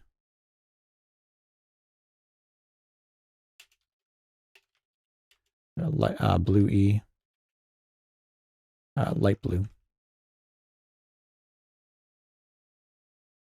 Fast. So they're fast, they engulf you and do a lot of damage. Hey, welcome. Ubasti BR started NetHack watching MCDM. Now I'm watching everything I can about it. Your explanations rock. Oh, thank you so much. Yeah, Matt's great. I was watching a lot of that. His streams. He's really very entertaining, and I love that he's getting people into this game. So welcome. So we have another Z here. Let's take a look. It's a elf zombie. So normally that would be a green Z, but because we're on the special level, it's not colored. Let's continue. Another elf zombie. Probably another one. They come in packs here. All right, there we go. So I'm just going to continue up this way. Again, I'm using that fast travel command. Another group. This is, I don't know, either the same gray ooze or another one. Just looking for the special level here, special part of the level. And there it is. Okay. So here you may notice there's a missing floor tile here.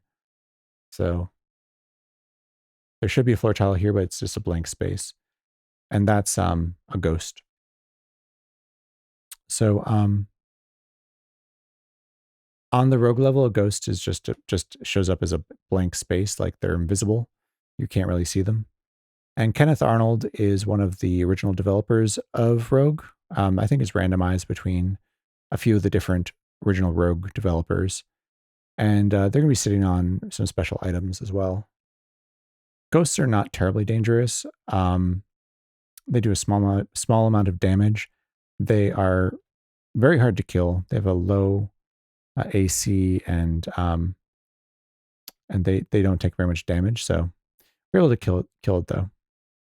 And then the ghost of the developer Rogue is going to be standing on a pile of stuff. If we go here, we'll see we find a cheap plastic imitation of the Amulet of Yendor. So this is what we're looking for to win the game. But unfortunately, it's just a cheap plastic imitation of it.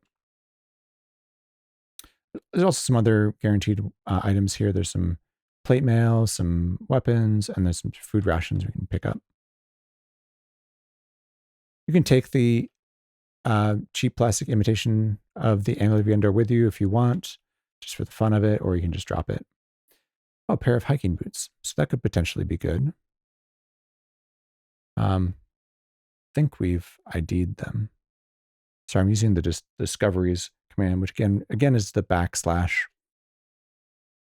Go down here and take a look at, I think I missed it. Hang on.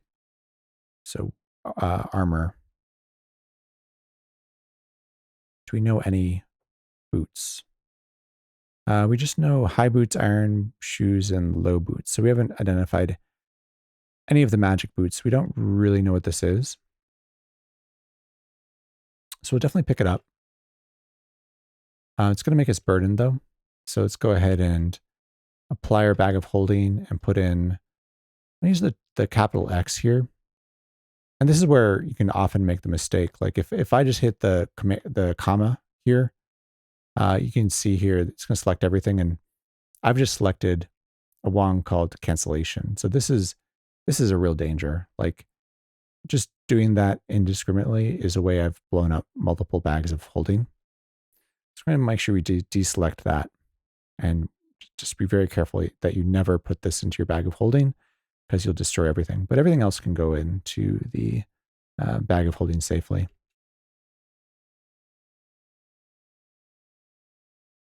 I just pointed out because that's usually how I end up destroying my bag of holding, is by shoving a bunch of stuff indiscriminately into my bag. All right, so that potion of water can go in the bag of holding. And then I've showed you everything that's special about the rogue level. So let's go ahead and turn off our lamp here. We're going to underscore greater than, just fast travel down to the downstairs. All right, we could kill this gray ooze, but it's not going to drop a corpse. I'm just going to go around it. There's another one there. We'll go down to dungeon level 17. And here we have a giant beetle. I think we talked about them before. They do have a bite that does a lot of damage. They also they're poisonous and provide poison resistance as well, if we needed that. Oh, fall into a pit. You land on a set of sharp iron spikes. These spikes have a potential to be poisoned as well. So that's a source of instant death if you don't have poison resistance. So we can just crawl out, put on our towel, and we found a leprechaun hall. So I guess we'll go kill those leprechauns. They'll give you a lot of gold. It's kind of annoying to kill them, but we'll get a lot of gold from them and potentially some other useful items.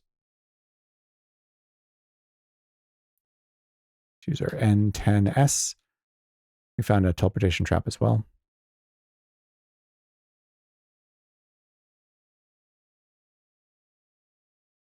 A leprechaun hall sounds like a dangerous place. It's an annoying place. I put that. It's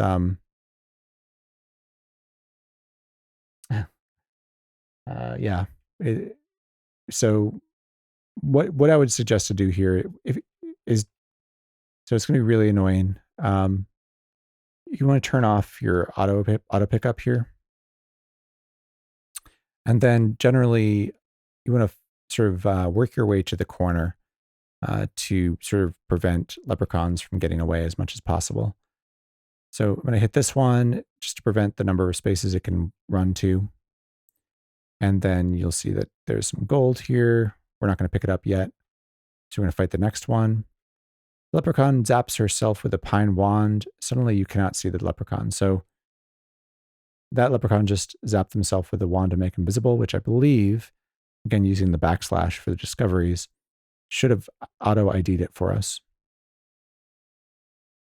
And yeah, you look here, it says wand to make invisible is a pine wand. So now we've identified all 3 of the wands, which are make the message disappear when you're in grave testing them. All right, so we can hit this leprechaun, kill it, and go ahead and pick up that wand to make invisible. We're already permanently invisible because we drank a blessed potion of invisibility. But we do have that wand now if we ever lose it. All right, so that the leprechaun quickly snatches some gold from between your feet. So when they do that, they also will teleport away. So if you want to be really careful here, we pick up all the gold and we put it into our bag.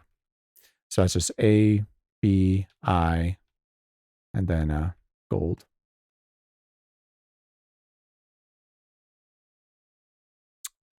So you can turn auto pick it back on here, and then just sort of do apply, bag, in, B for coins, and then comma, and enter. And just do that quickly to put our gold away before we fight the next one.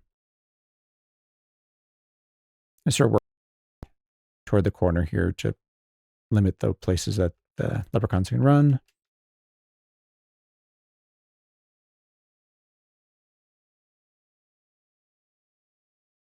So we don't have invisibility detection, so that leprechaun got away.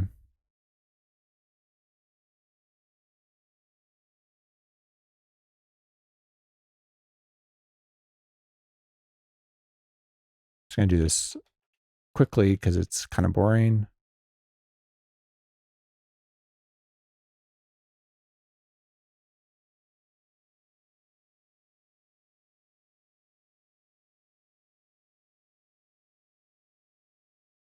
Oh, there's a ring.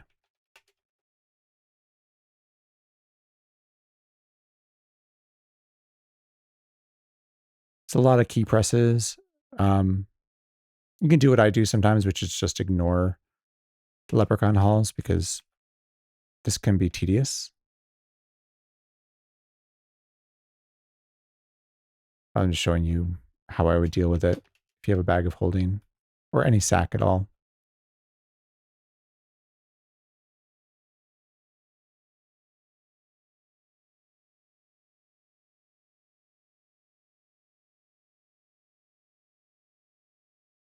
Rims like these are fun with a cleaver. Yeah. The cleaver is the barbarian's artifact weapon. All right, so a couple things happened here. The leprechaun read a scroll to create monster, which created an invisible black light, which exploded and made us hallucinate. And now, because it exploded, it woke up all the other leprechauns. And now they all look like different things. So strong bed, drinks a potion of invisibility. You cannot see the whatever that is. Pony picks up some gold. The Kieran picks up some gold. Sandestin picks up some gold. These are all leprechauns here that have woken up. Let's go ahead and apply our unicorn horn just to get so no longer hallucinating. Fight this giant ant. And we can fight these leprechauns as much as we can, but put the gold away.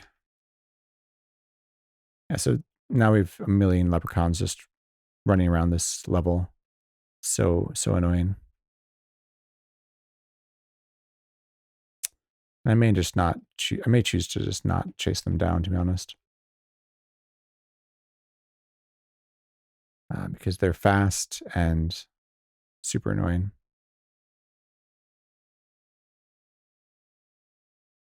There was that invisible leprechaun, I believe.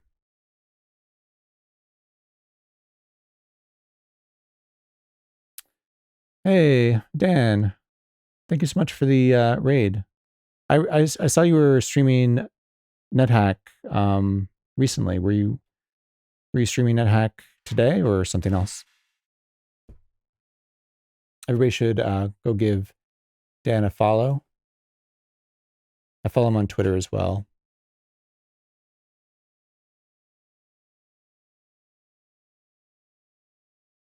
I don't have a command for this. You were playing NetHack, pretty miserable run though. I heard you were doing a late game run the other day. Were you able to ascend that one?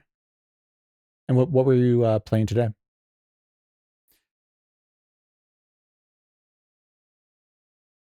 There's that invisible leprechaun, I believe. What a heck of a time to join a stream, yeah.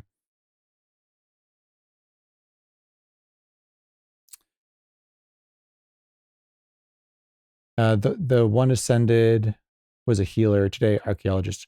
Archaeologists are rough. Healers are also pretty tough, but so that's a quite a accomplishment to ascend a healer, actually. Yeah, I have a lot of trouble with archaeologists early on. They get very powerful later, though.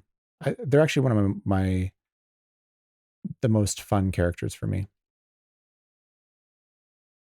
So, if you're new to this channel, for the past 3 weeks, I've been doing NetHack overexplained. So, I'm really just taking it really slow, or trying to take it really slow, and explaining all of my decisions as much as possible. So this is basically geared for newer players towards NetHack. Although if you're an experienced player, you're certainly welcome, and I appreciate my experienced players in chat who are helping out and answering questions on the side as well.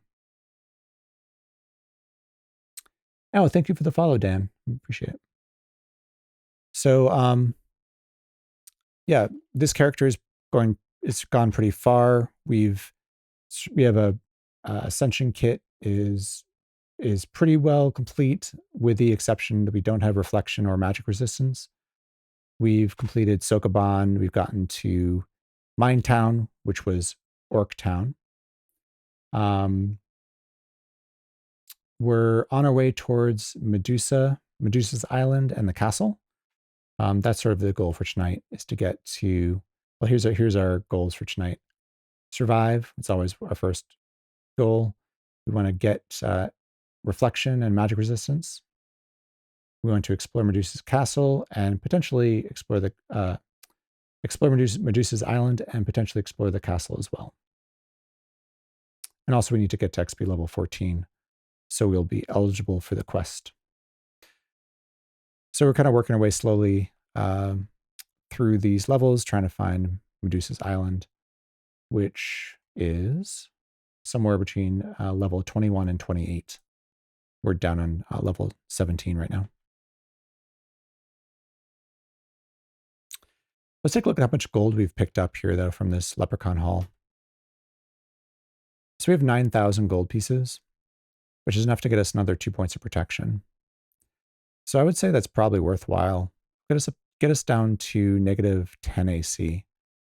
So just in the spirit of keeping this character alive and showing off the advantages that you can get, we're going to head back down to that temple and use this newly accumulated wealth to buy more protection. So Valkyrie needs food badly. We're weak, so we have to eat here. So I'm going to say we don't have any food in our open inventory, so we're going to apply our B, bag of holding, take out the comestible. Let's go ahead and eat the slime mold and the pancake, I think. So eat the slime mold. No, we do not want to eat a leprechaun corpse. So leprechaun corpses will give you teleportitis, which is uncontrolled teleportation randomly throughout the level. So just make sure you don't eat leprechaun corpses. Same thing with nymph corpses, but we can eat the slime mold, and we can eat this pancake. All right, so I'm going to use numpad 5. It misses. It's probably an invisible leprechaun, but yeah. Fill our gold away. Potion to gain level. It's nice. Let's put away these scrolls, potions, and gold. The other reason to go back and spend all that gold on at the temple is gold weighs a good deal.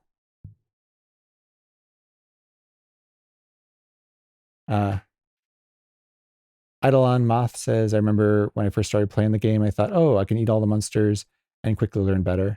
Yeah, I think like eating a kobold corpse and getting poisoned is sort of like a rite of passage in NetHack. I think it used to do worse than just give you strength damage too.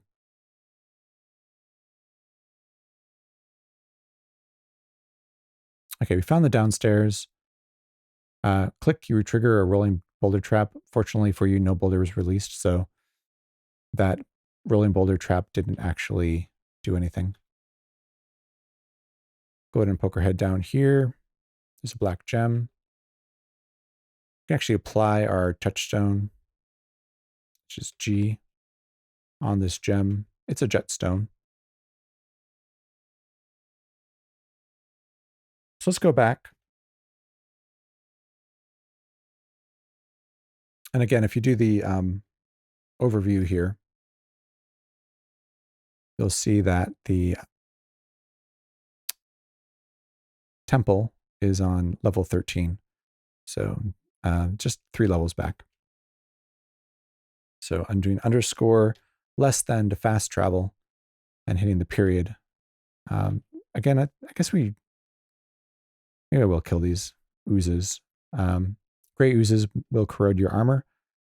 Our only metal armor is this orcish helm, so let's just take that off. Capital T to take off, capital U.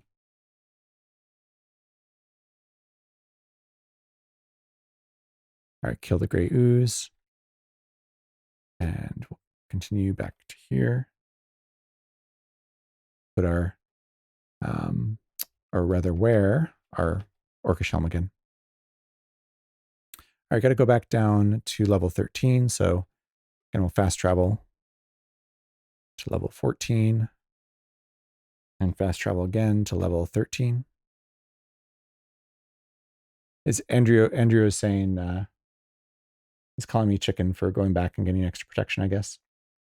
The overview looks super handy. I haven't played much NetHack in ages. I think the last time I was playing with any frequency was version 3.4.3 or so. Yeah, there's some pretty big differences between 3.6 and 3.4.3. I think the most important difference is the changes to Elbereth.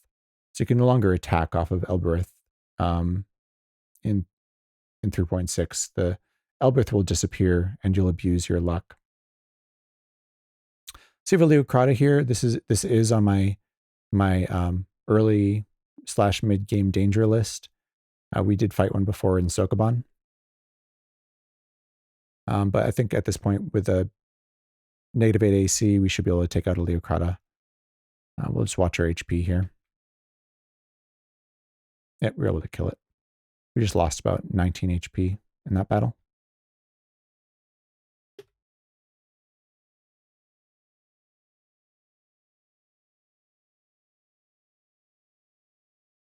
was trying to point out that you shouldn't eat the chicken. It's not healthy.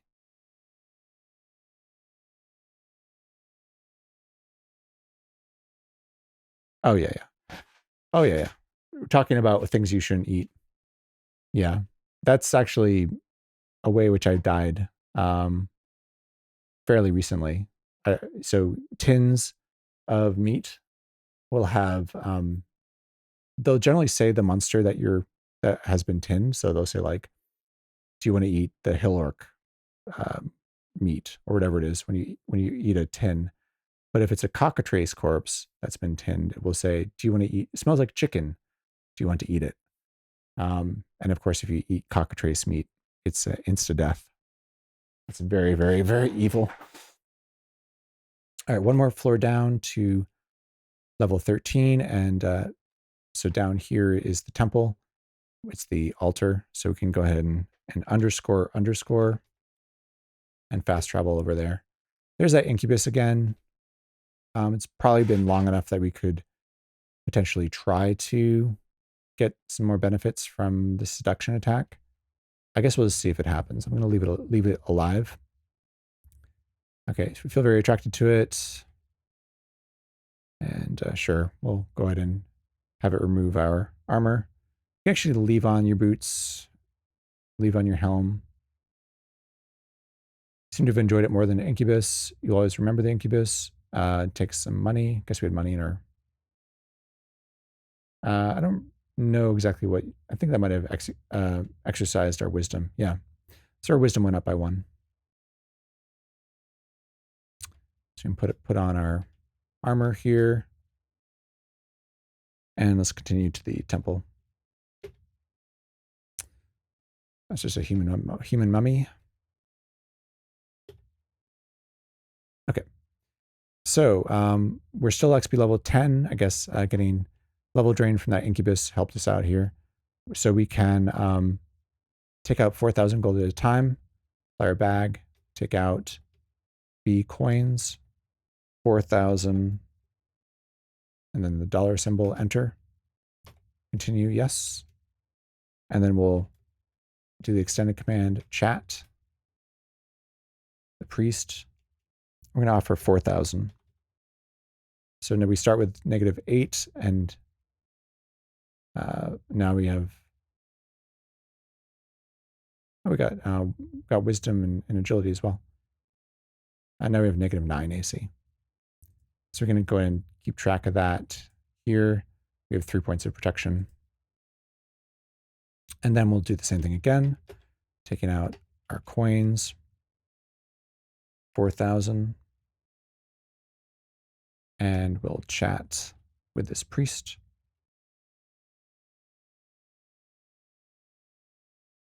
Another 4,000. And that brings us to a -10 AC. That's our 4th point of protection.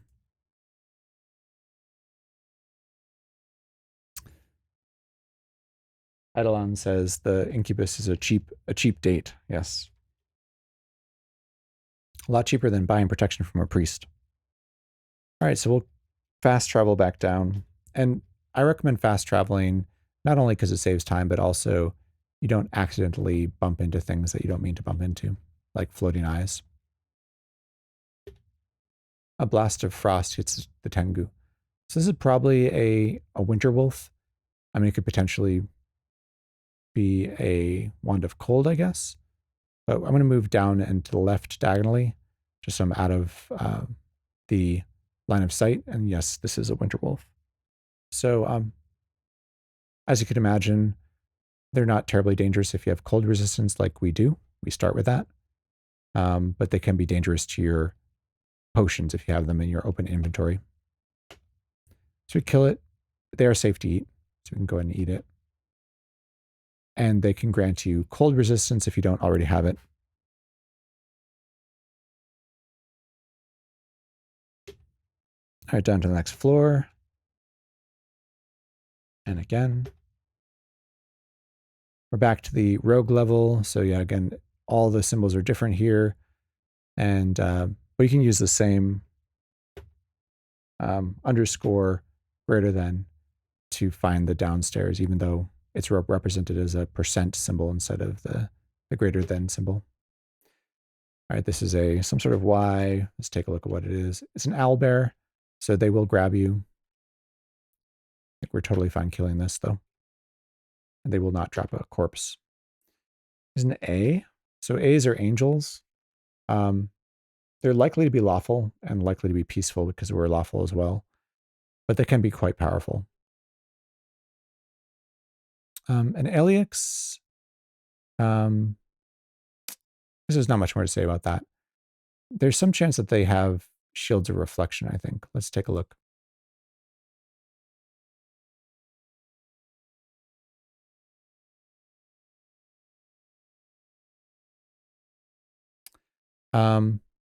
They're normally generated with a blessed longsword and large shield, but there's a 1 in 4 chance that the shield will be a shield of reflection. Now, so killing this would give us a pretty large alignment penalty. They have alignment of 7, so that would give us a a -21 alignment penalty, which we could actually get that back pretty quickly by killing chaotic things. But it could be definitely worth it, like a 25% chance of getting a shield of reflection but I don't think there are death drops on this floor. So I think that includes the shield of reflection from an Alex. So I can take a quick look. Death drops should be. They don't drop corpses, but I think they also don't drop items. Let's see if we can find this quickly.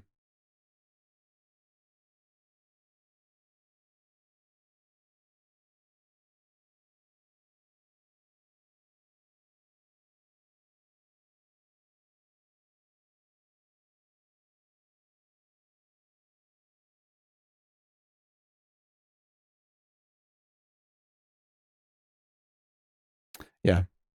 Monsters do not leave corpses nor death drops. So killing the Alex on this level will not help us out. There might be some way to get it to a different floor, but maybe if you handed it a cursed potion of gain level, that would be one way to do it. Yeah, thanks, Xerxia. No death drops. Appreciate it. Yeah, so I would be tempted to kill an Alex, but not on this floor. All right, let's continue exploring this level. We're on 17. In fact, I'll put my towel on. Oh, yeah, there's all the leprechauns who got woken up by the invisible black light. Orc Captain, it's the highest level orc, but at this point in the game, not dangerous at all.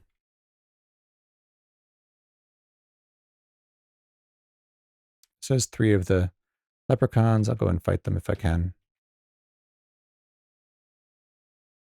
And put the gold away so that the leprechauns can't steal it. Slime mold. This is a spell book of some sort. I'm not going to do spell casting as a Valkyrie. And I'm going to put in the scrolls and potions as well. And we'll keep exploring.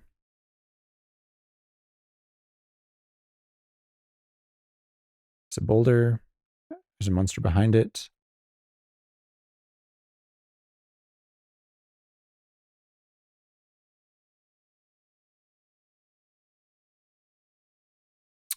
Yeah, I think a lot of people don't attack peaceful monsters because they feel guilty about it, or they think that the penalty is worse than it is. I mean, it's 3 times the alignment penalty to kill a peaceful creature than the alignment bonus you get for killing a monster. But if you think that you're going to kill like many more times hostile monsters than you're going to kill peaceful monsters, you're going to get that alignment back really quickly. I'm going to do N10S here and to find that door. There's an altar here. It's a chaotic altar. So you can still use this to BUC test things though. So I'm going to go ahead and capital D, drop capital X, drop everything that's not BUC tested. All that was uncursed, and we will apply our bag of holding, take out capital X, everything that's not BUC tested. And you're going to go ahead and hit escape here. Say yes to this question. And now we can capital D, capital X, enter, and just drop everything here. All right, so now we've BUC tested everything, so we can pick it all back up. So there's a couple of rings here that we can try on. And the hiking boots we can also try on. All right. Apply our bag. Let's put in all our scrolls and potions for sure, and coins. So all these can go away. It's an uncursed potion of gain level. That could come in handy to get us from like level 13 to level 14. So all that goes into our bag of holding. And let's try on these rings. So there's a blessed clay ring. Just put it on for a second. It doesn't auto ID, so let's take it off. Same thing with the copper ring. It doesn't ID, so we'll take it off. And let's try on these hiking boots. So they're uncursed, so they're safe to put on. So I have to take off, capital T, take off our high boots, which is F, and then capital W, wear, and hiking boots. Okay, so it doesn't automatically ID, but if you wear boots and you're not sure what they are, you should also try jumping. So they could be jumping boots. So there's an extended command for that. Actually, you can just hit J. And if it says you can't jump very far, then these are not going to be jumping boots. So we rule that out. It wasn't automatically identified, so it's not levitation. It's not speed. It could be kicking. It could be elven boots, which would normally give you stealth, but because we're a Valkyrie and already have stealth, it wouldn't tell us anything. We can identify them if they're kicking boots by applying our touchstone on these. So you apply G, or touchstone, and we can actually rub. Never mind, it explodes. Must be another invisible black light here. You're caught in the blast of kaleidoscopic light. You are freaked out and we're hallucinating. Let's go and apply our unicorn horn, get rid of the hallucination. And I want to rub the touchstone on my boots, which are N. So apply G, N.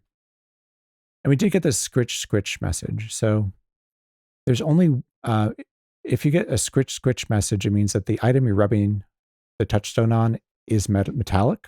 And there's only one type of boots that's metallic, and that is kicking boots. So we know for sure that these hiking boots are kicking boots. Kicking boots are not terribly useful. They let you kick open doors easier. You do more damage with kicking boots when kicking than you do without them. But they're heavier than normal. They're metallic, so they can rust. I think I'm actually not going to use these, but I will call them while I have them identified. So capital C. I'm going to call O, the type of item in my inventory, question mark. I'm going to call the hiking boots I'm wearing kicking. I can take them off. I can wear my high boots instead. And I can drop the kicking boots here. Where are they? Drop N. We'll pick up the rest of this stuff here. All right, let's get unburdened. So apply B, the bag of holding, I to put in all types.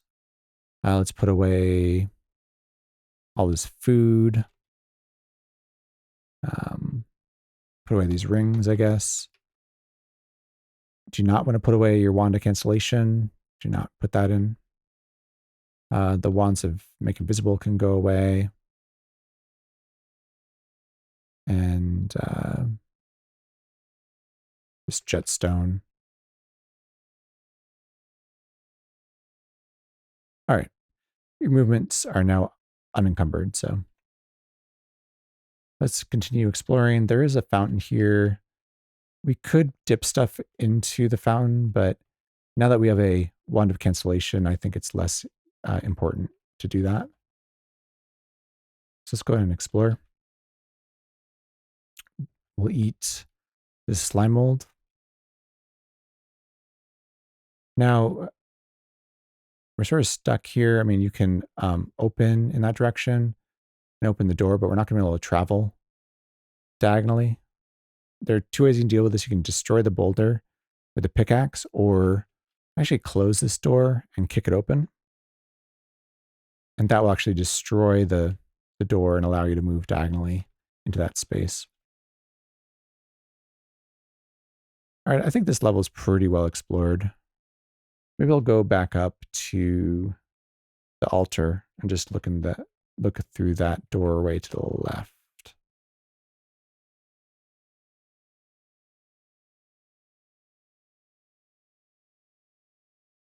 it looks like that's everything. So let's continue on down. I'm trying to get to Medusa here. These boots were made for kicking, and that's just what they'll do. Yeah. All right. So again, every time I go to a new level, I'm going to try and remember to put on my towel. Just look at what we have here. So there's a Leocrata here, which we would have been worried about before. There's also a unicorn. It looks like a gray one, I think. Yeah, it's a gray one. So if we didn't have a unicorn horn, we could get one here.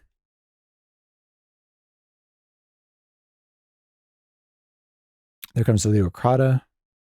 We're full HP here, so we'll just kill it. We're able to kill it without taking any damage. There's a lockpick. We're not too interested in that. It's not any better than our key. We'll apply our key to the left here, unlock, and it was trapped, so we get stunned. We can remove the stun effect by applying our unicorn horn, and then we'll apply this lamp and move out into this hallway. There comes the gray unicorn. They can do a lot of damage, but at this point in the game, they're not a danger. They can also give you poison resistance if you eat them. So if you don't have it already, the gray unicorn escapes upstairs. This is a pit viper, I believe, or a cobra. It's a pit viper. So pit viper's bite was poisoned. The poison doesn't seem to affect you, so they can be dangerous if you don't have poison resistance.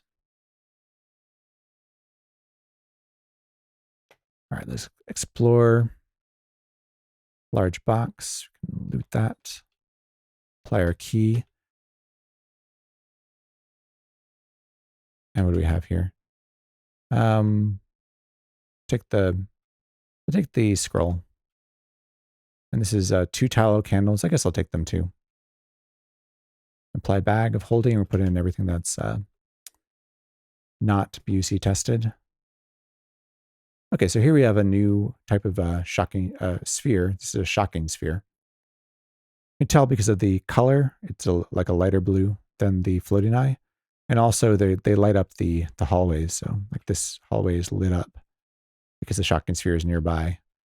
We don't have shock resistance, so the shocking sphere is going to deal damage to us.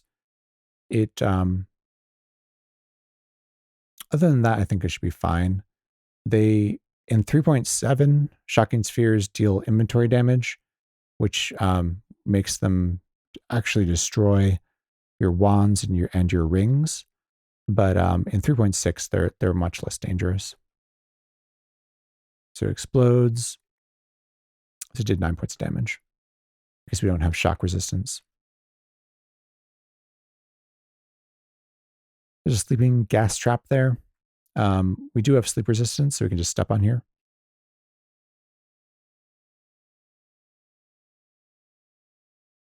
Put away these coins and this potion. And keep exploring this level.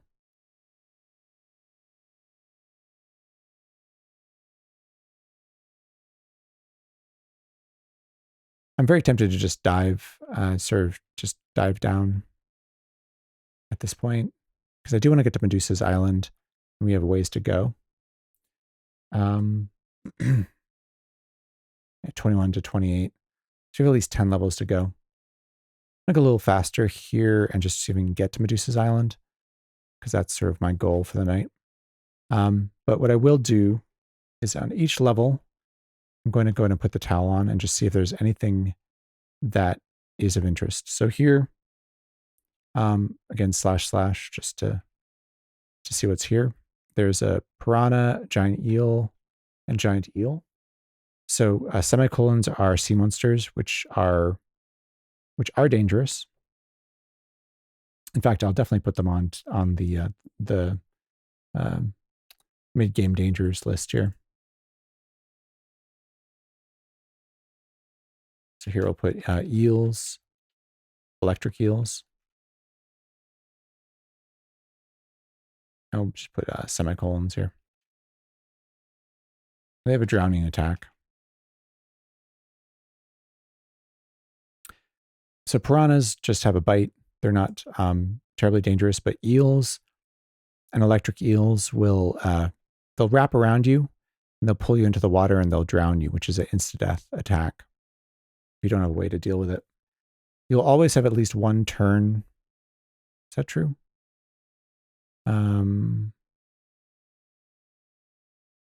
Usually they'll wrap around you and you'll have a turn in which you can do something about it, teleport them away, dig down, something like that. But if you're not careful, they can kill you.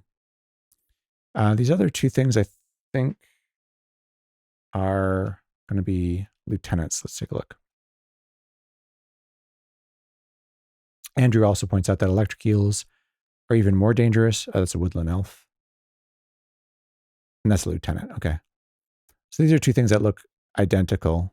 Woodland elves are not too dangerous. Lieutenants are reasonably dangerous. They have weapons and they deal quite a bit of damage.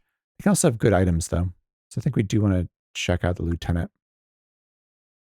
Yeah, so an electric eel will wrap around you, destroy your rings and wands, and then drown you. And in fact, say if you're levitating across water, an electric eel might just destroy your ring of levitation, causing you to drown outright. So go check out that lieutenant.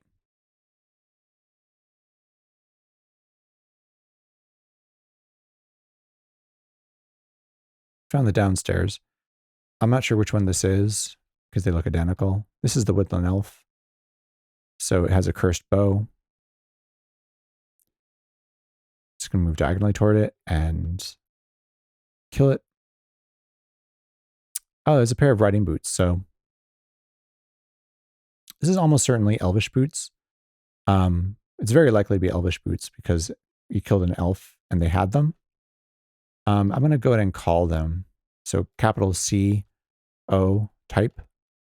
I'm going to call the riding boots elven, but I'll put a question mark there. If I find another pair of riding boots on an elf, then I'm going to sort of remove that question mark and consider it identified. But for now, I think it's elven boots.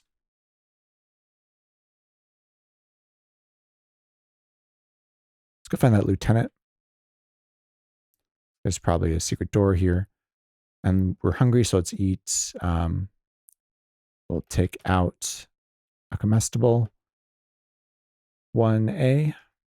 Eat a food ration. N10S. And turn on our lamp. And there's Lieutenant. So I think I'm not going to put this on the danger list, but you do want to be a little careful about their weapon attack.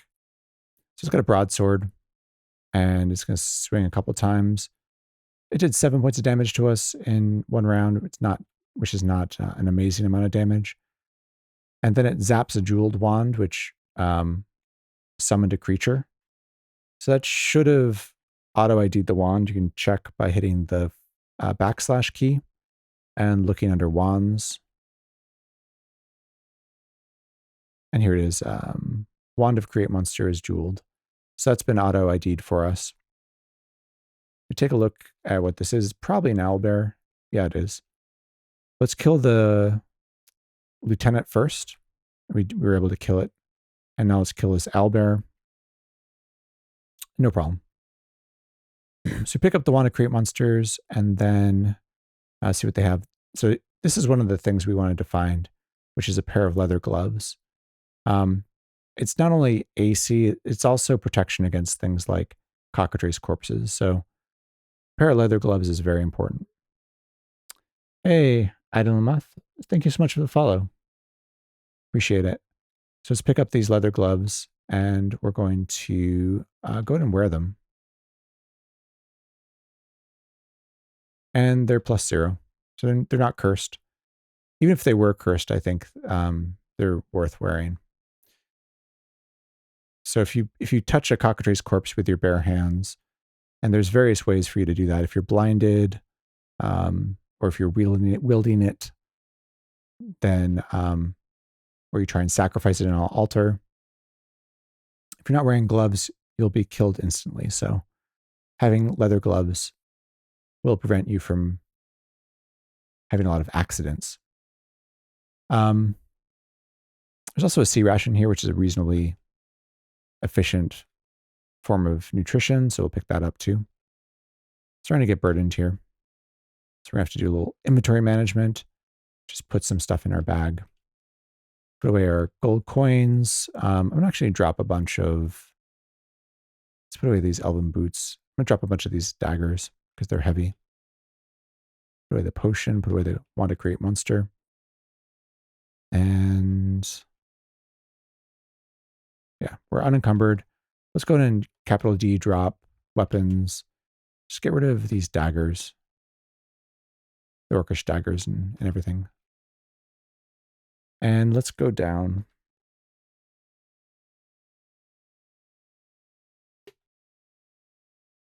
Still searching for the Medusa's Island here. Okay, so we found a black capital W. So this is a wraith. So wraiths have a level during attack. We have Excalibur, so we're immune to that. Also, wraith corpses, if they drop one, you can eat them and it will act like a potion of gain level. So you can actually go up levels. Now, we can get up to XP level like 11 or 12 pretty easily just by killing things. And then level 13 and level 14 get much harder to get through killing things. So what I usually do is if I find wraiths before I'm up to XP level, say 12, I'll just annotate the level and I'll leave them there. And then we can come back later when we're XP level 12 or 13 and kill and hopefully eat the wraith corpse and just maximize that benefit. So here I'm going to use the extended command annotate. I'm just going to call this wraith. And we'll leave that wraith behind.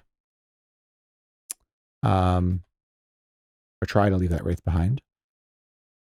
And come back later. So if you see if we can find that downstairs here.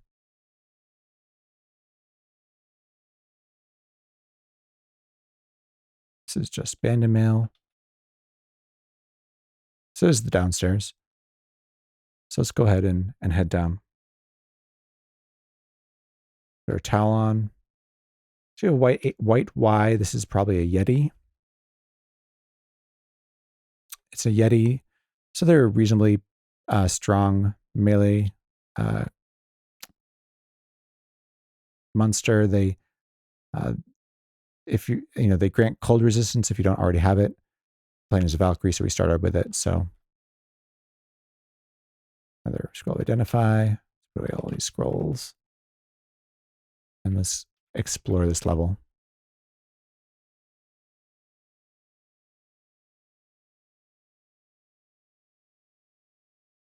We'll loot. And we won't take the glass and we won't take the spellbook. We'll take the scrolls. I'll put them away.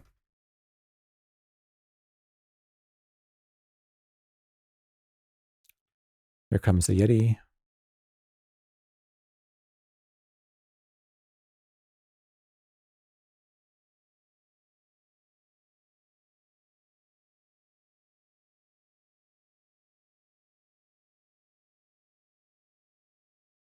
Here comes the Yeti. So we should be able to kill this thing. Yeah, it didn't really do much damage. They're safe to eat.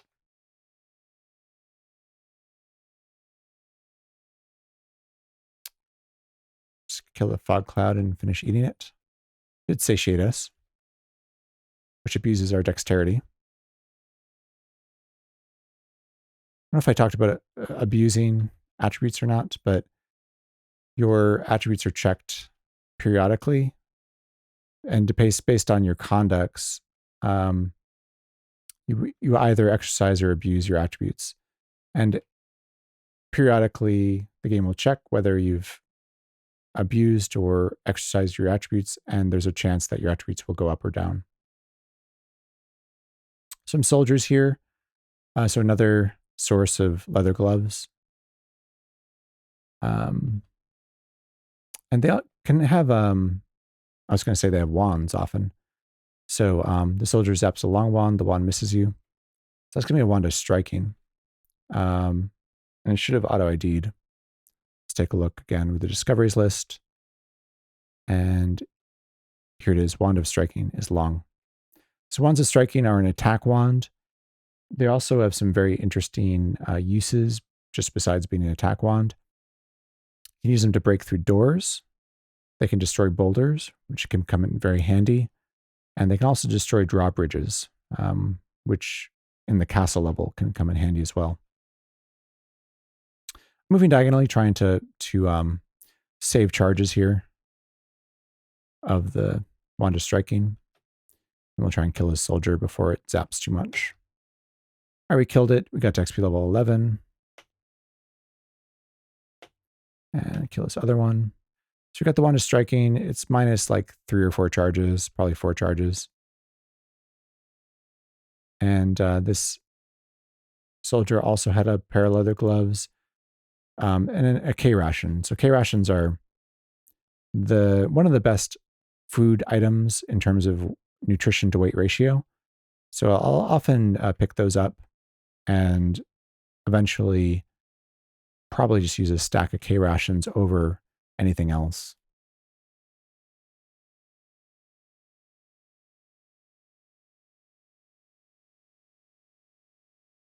There's nothing really interesting here. There's more leather gloves. We could try on the gloves just to see if we can get lucky here. So check use later on. This is just a horse. War horses are extremely fast, so they can be dangerous. Probably not with a AC of -11, but... Oh, a curved wand, okay. So let's check out this curved wand. Again, with the engrave command. We're going to engrave with our fingertip and just write some X's here. Again, capital E, question mark. We're going to engrave with the curved wand on top of that engraving. Yes. And whatever. So we get this message, the bugs in the floor stop moving. So that's a nice one to see. That means it's one of two things. It's either a wand of sleep or a wand of death. We'll see if we've identified either of those. I don't think we have. We're looking at my discoveries list here. Yeah, we haven't seen either of them. So we can call this curved wand. So capital C-O, curved wand. We can call it curved sleep or death. So both of those are extremely powerful wands. And death is obviously one of the most powerful wands in the game, but sleep is also really, really good. Against things which don't have magic resistance, it can end a fight really quickly. Andrew asks, any particular reason you're not writing Elbereth? It exercises wisdom. Yeah, no, that's a good point. There's no real reason. We've actually used Elbereth before in this game.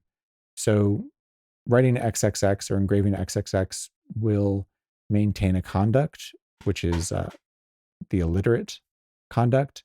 But we've already read scrolls. We've already engraved Elbereth. So I'm just being inconsistent about it. Yeah, if you do want to max or min max, you can engrave Elbereth every time, and that does exercise your wisdom. I'd say it's not terribly important, just because wisdom is not that useful for Valkyrie, but it's a good point. Oh, it has to be 1x, not... Oh, okay. I did not know that. So engraving 1x will maintain your illiterate conduct. I've actually never done an illiterate conduct. I haven't done much in the way of conducts at all. Let's keep exploring here. Try and find the downstairs.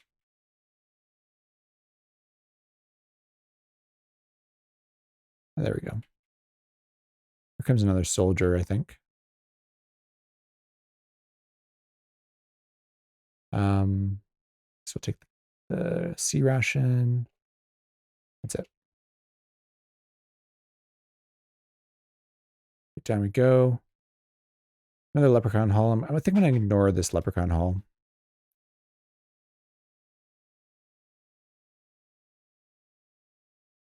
And we'll take this gold, I guess. And let's explore.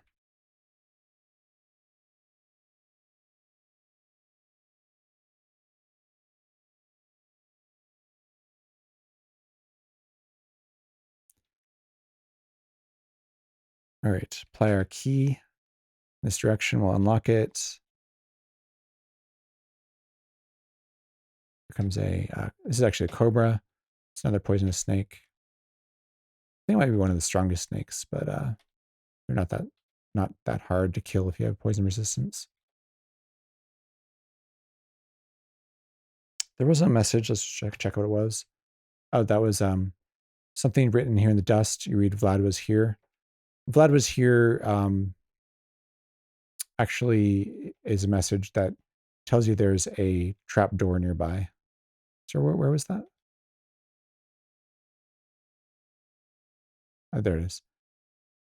So there's going to be a closet here, guarantee closet, and a guarantee trap door. So not really useful, but it's good to know. If you see Vlad was here, there's going to be a trap door nearby. I'm going to put our towel on here, and when that yellow light explodes, it doesn't do anything to us.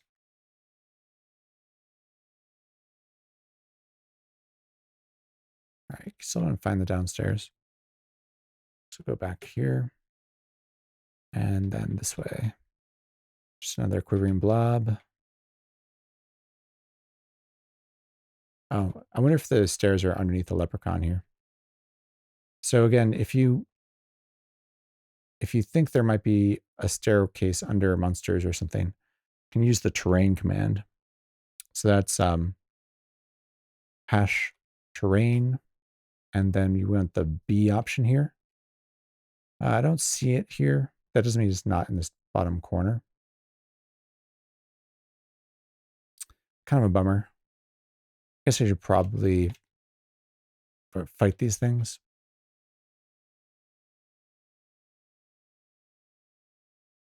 And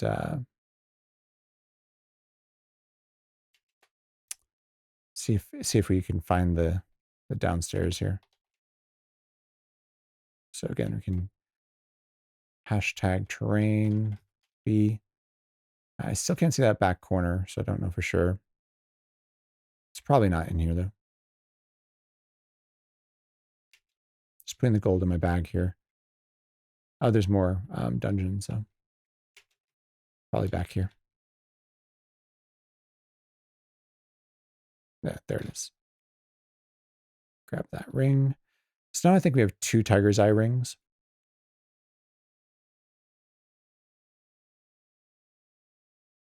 We already had 1, so next time we find a sink, we can go ahead and drop one of the 2 tiger eye rings in the sink to ID it. Lots of leprechaun murder today, yes. All right, put our towel on here. And here we have a cockatrice hall. These are all cockatrices. So it is a new moon, so we'd have to be careful here. When there's a new moon, the cockatrice's hiss can turn you to stone. They don't even have to attack you in melee. But if you have a lizard corpse in your open inventory, like we do, that will prevent you from being turned to stone by the cockatrice's hiss. I think we'll leave them alone if we can. The corpse is very powerful, though, particularly now that we have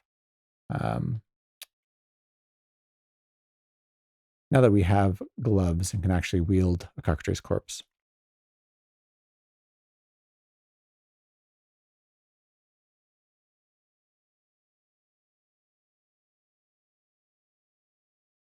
Put away all this stuff. So ravens, I think we've run into them before, but they have an attack that blinds you only for a few turns. You can use your unicorn horn. There's the downstairs. Down we go. Again, putting our towel on. There's a cockatrice here. No reason to fight it, I don't think. 2 tins. I guess we could try them, but I'll leave them for now.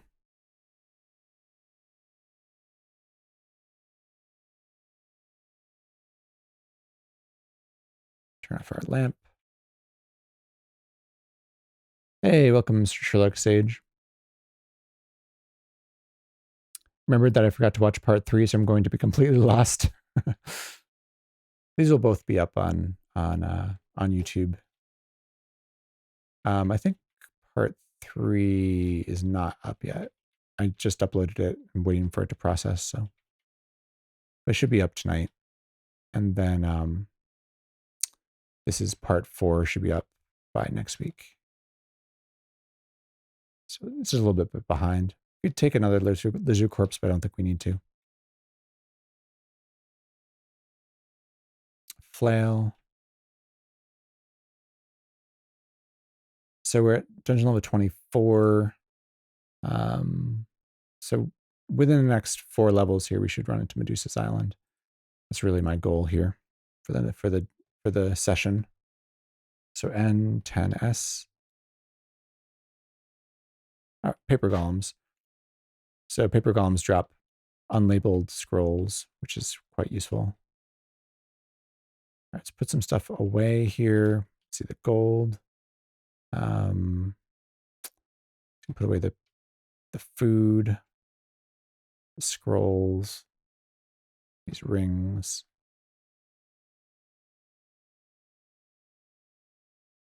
Okay, makes this unencumbered. And there's the downstairs. Oh, okay, here we go. So we made it to Medusa's level. So how do I know? Well, I saw the Titan. So this purple H, it's purple, so that should, like, you should, whenever you see a purple monster, you should be like, oh, that's a dangerous thing, or that's a powerful thing. Now, this Titan is extremely powerful, but fortunately, it's also lawful. So it's likely as a Valkyrie to be peaceful, and that helps us out a lot. There's also a gremlin here, and that's worrying because Medusa's level is full of water. And if that gremlin makes it to the water, it's going to start replicating endlessly. So we definitely want to kill that quickly. I will throw my towel on, though, just to sort of take a look what's around here. So we have a lot of powerful things here. Going to use // We're going to move around. So there's the gremlin. We have a bunch of these sort of bright blue semicolons. These are electric eels. So electric eels are very dangerous. They can drown you. They can destroy your wands and rings in your open inventory, including your wand or your ring of levitation, which will drown you. Here's a Zorn. Zorns are pretty powerful. They can pass through solid walls and have a few attacks, which are pretty powerful. Azrudi is another powerful melee creature. Dog's no big deal. Jabberwock is one of the most powerful melee characters in the game, melee monsters in the game. So just look that up here. So they do 2d10 4 times. So that's extremely strong. It's base level 15, AC -2, they fly. So that's a pretty worrying thing. That's something I might consider using my wand of sleep or death on. I think, let's look at the rest of this stuff here.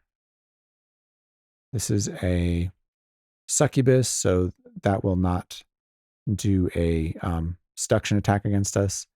So it shouldn't be a big deal. Vampire bat might turn into a vampire when you kill it. There's a winged gargoyle. I should probably put these things on our list here. So winged gargoyles are worrying. So you have 3d6, 3d6, 3d4, and have a base AC of -2. So just mid-game dangers. I think I'm going to add to this Jabberwock. Powerful attacks. Let's put this down here.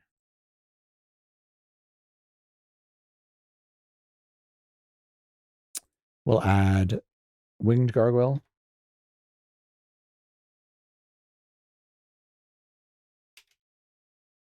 Also powerful attacks.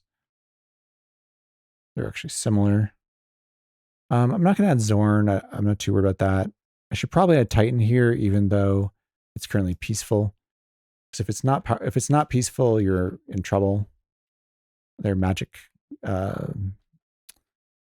casters. And the other thing that's here is a green @ symbol. And so that's Medusa. So Medusa has a gaze attack that will turn you to stone. Nothing will prevent it except blinding yourself or having reflection. So is it nighttime where you are? Because intrinsic stealing is a thing from Gremlins. Yes, it is nighttime. Actually, this is on NetHack at alt.org, but I believe it's a US server, so it should be nighttime as well.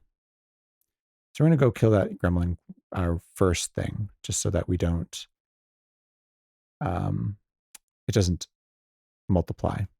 Remove the towel. I'm going to go find this gremlin. So it hits, it bites, it just misses. We hit it, Titan casts a spell, and we kill the gremlin. All right. So that was the first thing I was worried about, is killing that gremlin. Next thing I'm worried about is all these electric eels. So actually, there's going to be like these 3 spaces of water right here. And then there's going to be a secret door just beyond these 3 spaces of water. So to safely get to the door here, you're going to need a way to either fill in this water with a boulder or something, or you can levitate. So that's one reason why a ring of levitation is very important. If we apply our bag of holding, we do have a ring of levitation here. I'll take it out. Actually put it on with capital P, put on our, doesn't matter which hand. And now that we're levitating, you can see here in our status bar, there's LEV for levitation. We will float over the water and we can S a few times and find that hidden door. Now we can open that door and we can start to see what this level looks like. So we can safely go to here and go ahead and and you can see it's just full of water. So all of this is water. So you need a way to levitate. If you can jump, you can also jump from island to island in order to make your way across. But again, putting our towel on here, you'll see that immediately we're surrounded by all these electric eels, which is very dangerous because if they catch us, they can actually destroy our ring of levitation, make us drowned, or just drown us by wrapping around us and in general. So we're going to have to be very careful here, and we'll work our way across and try and get to Medusa. But I've been streaming for a few hours now, so and I'm sorry, a lot of people just joined recently as well. And thank you again for the raid, Dan. I really appreciate it. But my voice is kind of going out, and I want to give this level the time and attention it deserves, because it's going to be kind of a dangerous part of the game. But next time we will definitely do Medusa's island here and make our way to the castle as well. Thanks again for the follow. Kisby Spark.